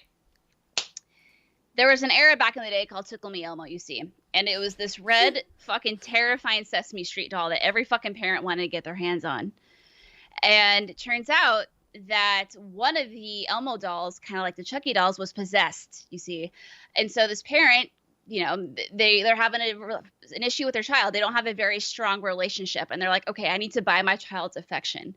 So they go to a KB Toys, which is where you could get these Elmo dolls back in the day. They got the very, very last Tickle Me Elmo. Now, this Tickle Me Elmo was in the very far back of the shelves. There was dust and cobwebs all over it. But the mom was like, for my child, I will do anything. The mother buys the Tickle Me Elmo. She writes off the fact that she almost got in a car accident on the way home. She's like, okay, that was a little weird, but I'm not going to sweat it. She gets home. She gives the child the Tickle Me Elmo doll. During the middle of the night, she hears rumblings. It's like a rumble of the vibration of the Tickle Me Elmo doll, because when you tickle the Elmo, it laughs and it shakes, right? But this sounds a little bit more demonic, a little bit deeper. So she gets up and she walks in the middle of the room, and the child's sitting there with the Tickle Me Elmo doll. She's like, what was that, honey? She's like, oh, it's just a Tickle Me Elmo. But why does Tickle Me Elmo sound like a 55-year-old man with a deep voice? Could it be demonic possession? I don't know. Stay tuned to find out what happens in St. Elmo's Fire. This is why I wanted you to do it, because I was like, she's going to go with Elmo the Muppet, and I am here for it. Because it's not what it is at all. Horror story of the year. It would be a very good horror story. So this was another kind of like, you got set up for something that you probably haven't seen. No, but that's why. But I just think the title is good enough to like make something up. The title is great. So this movie is from 1985. The year I was born. A group of recent college graduates embark on a series of misadventures in the real world. There's Kirby, played by Emilio Estevez. A waiter who wants to be a lawyer.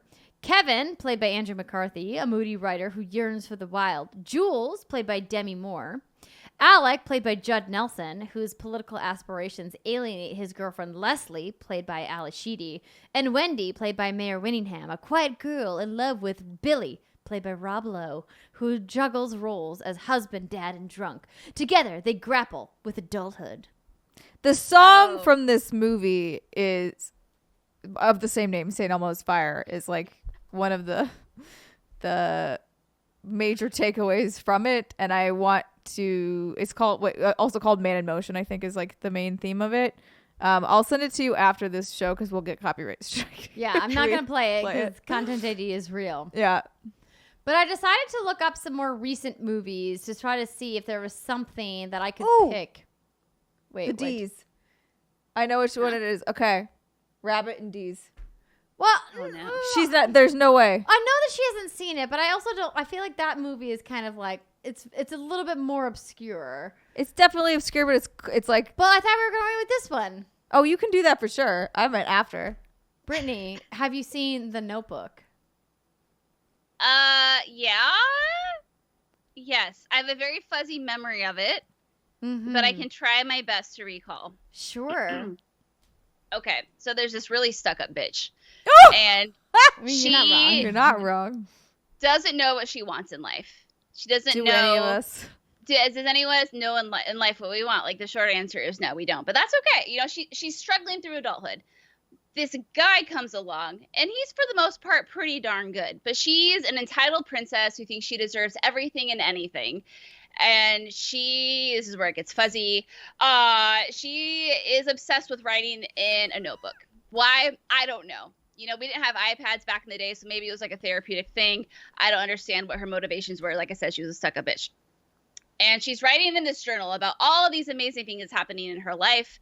She even doodles. Some may say that she had artistic abilities that rival my Microsoft Paint abilities. I mean, I wouldn't go that far. Yeah, no, definitely not. But, you know, like, the critics are what the critics are, and they say what they say. And he is like, yo, bitch, your art fucking sucks. And she's like, but I want you to do the dishes, or something like that. And typical fight. To want to do the dishes. I want you this is my to want me. That's a quote from the breakup, though. Okay, continue. The breakup. On. See, it gets fuzzy. You know it's a different movie.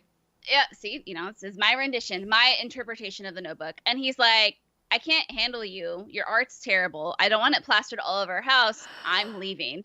And she's like, okay, well, screw you. You're not good enough for me anyway. They peace out, Boy Scout. Like 80 years pass. And then later she's like, oh, he's a construction worker now. I wish I would have been with him.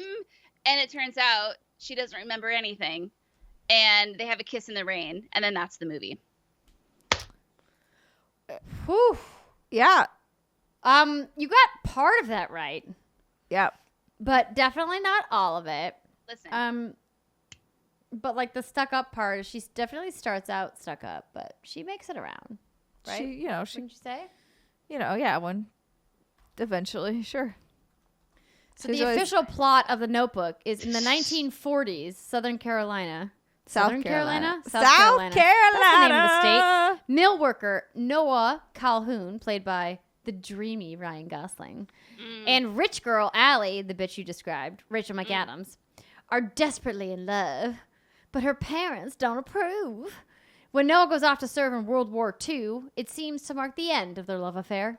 In the interim, Allie becomes involved with another man, the equally dreamy James Marston. Amen. But when Noah returns to their small town years later on the cusp of Allie's marriage, it soon becomes clear that her romance is anything but over. I wrote you every day for a year. I wrote you every day for a year. I built you a fucking house. You wrote me? Brittany, if you want to like be simultaneously incredibly filled with lust and also cry your fucking eyes out because you're so heartbroken, watch the fucking Notebook. I'm good. So true. I'm good. So true. I cried a lot with this movie, but It's so great. like sad because you're like so invested in this love because I think it's a love that everybody yearns for, and then it's just at the end of it you're just like Because isn't she like, I wish I would have been with him? Isn't it like her grandkid or someone in the car? What's No, with this that? is a different movie. I mean, I don't want to What am I spoil it. I don't want to spoil I don't anything know what if you're you haven't thinking of, but seen that's it, not how but, the like, movie ends. There's like See? there's like a good ending. It's just sad because it ends. Everything has an end. It Yeah. does. That's a deep You know what cut, else has an end? Simon. This other movie that is a cult classic that I do not think that you have seen whatsoever. And I feel like maybe this should be. Do you think this should be the end? Sure. I think we could Okay. end on this one. I think this is a banger. Oh. Donnie Darko. The face says it all. Here's one context clue I'll give you. Giant scary rabbit. Is this like the rabbit and D's that you were talking about earlier? I mean, in Brittany's defense, I couldn't Yes. even tell you what the plot of this movie was. In Okay, most so people's all I defense, I know- don't think the people writing it knew what the plot of the movie Okay, was. so Danny Here's Darko. me being like, let's make her describe holes instead. And Oh. Steiner's like, but Donnie Darko. But Donnie Darko. Okay, so Donnie Darko and Donnie Darko : rabbits and D's. Okay. Oh, okay, we're changing the title of the movie now. Got it. I thought that there's a rabbit. I heard a rabbit and D at some point in Donnie Darko. There's D's involved. It all makes sense. It all flows together. It does have an all-star cast, I do have to say. Yes. Oh yeah. People like Drew Barrymore, like Oh. Patrick Swayze, like Oh. Jake Gyllenhaal. And I his know sister, all those Maggie people, Gyllenhaal. actually. So Rabbits and D's follows two ex-porn stars who live in the hills. And they decide that while they bang everyone for a living, that there's just no love there. So they're both desperately looking for that connection with someone else. So they decide that, they had met through work. It was just a casual bang, like, let's screw, get a few $100 and like whatever. But there was a flame, a spark of connection there. And so she's like, do you want to go out with me? And he was like, yeah, baby. So they're like, okay, cool. Like, let's go to the hill. So they go to this beautiful, open, vast hill. Think of Hyrule Field and Ocarina of Time, vast, just endless rolling hills. And that summer, the plot lies all around the main character, Primrose McTits, seeing a lot of rabbits and getting a lot of D. Primrose McTits. I like this version of the movie a lot. Can they find love? You'll have to watch to find out. You've got to find out. You got to find out. Is it possible that you can form a connection with someone in the porn industry? Yeah, absolutely. But will it work for these two? Primrose McTits and Schlong McGlong. Big Nuts? I don't know. Gotta watch to find out, Andrea and Steimer. I Oh, think you would boy. actually very much dig Donnie Darko because it's fucking weird and it's a little creepy.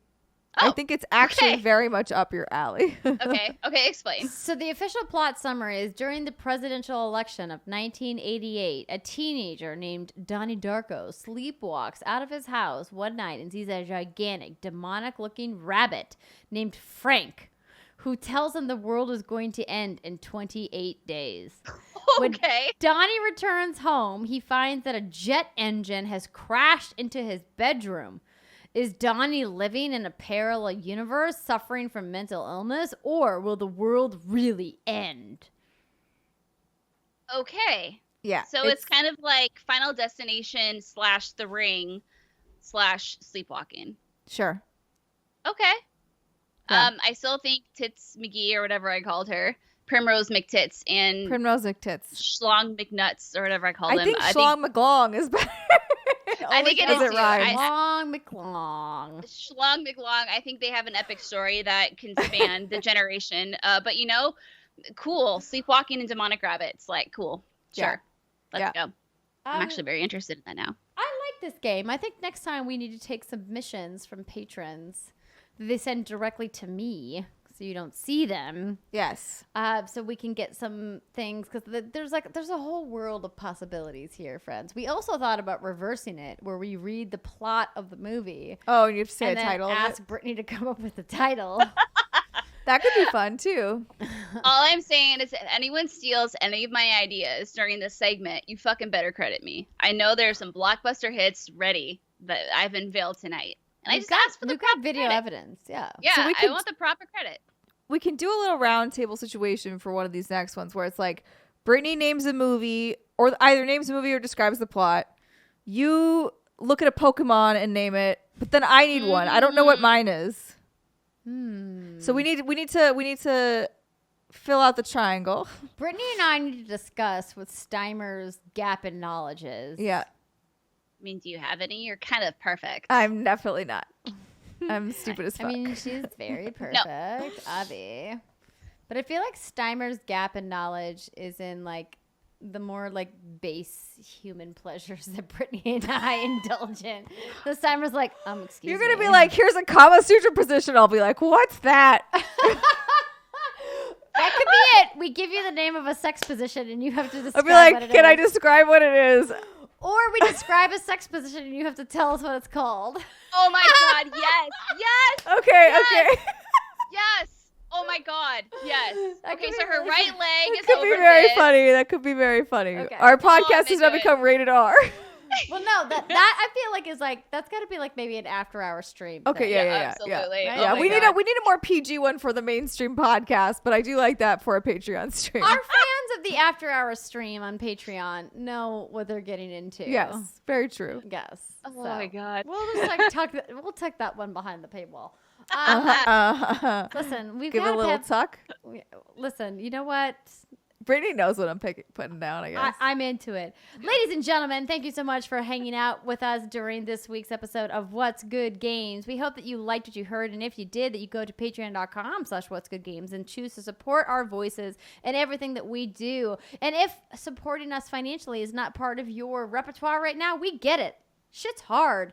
We would ask you to spend maybe just a few minutes of your time then to hit that subscribe button at youtube.com/whatsgoodgames or hit that follow button at twitch.tv/whatsgoodgames, or if you have even a couple of extra minutes to leave us a 5-star review on your podcast platform of choice, because all we ask is just for a few minutes of your time. We love that you guys are here and part of our community. We hope you enjoy the rest of your weekend, and we'll be back on Monday at 11 a.m. Pacific time for What's Good Games Live. Have a good weekend, everybody. Goodbye.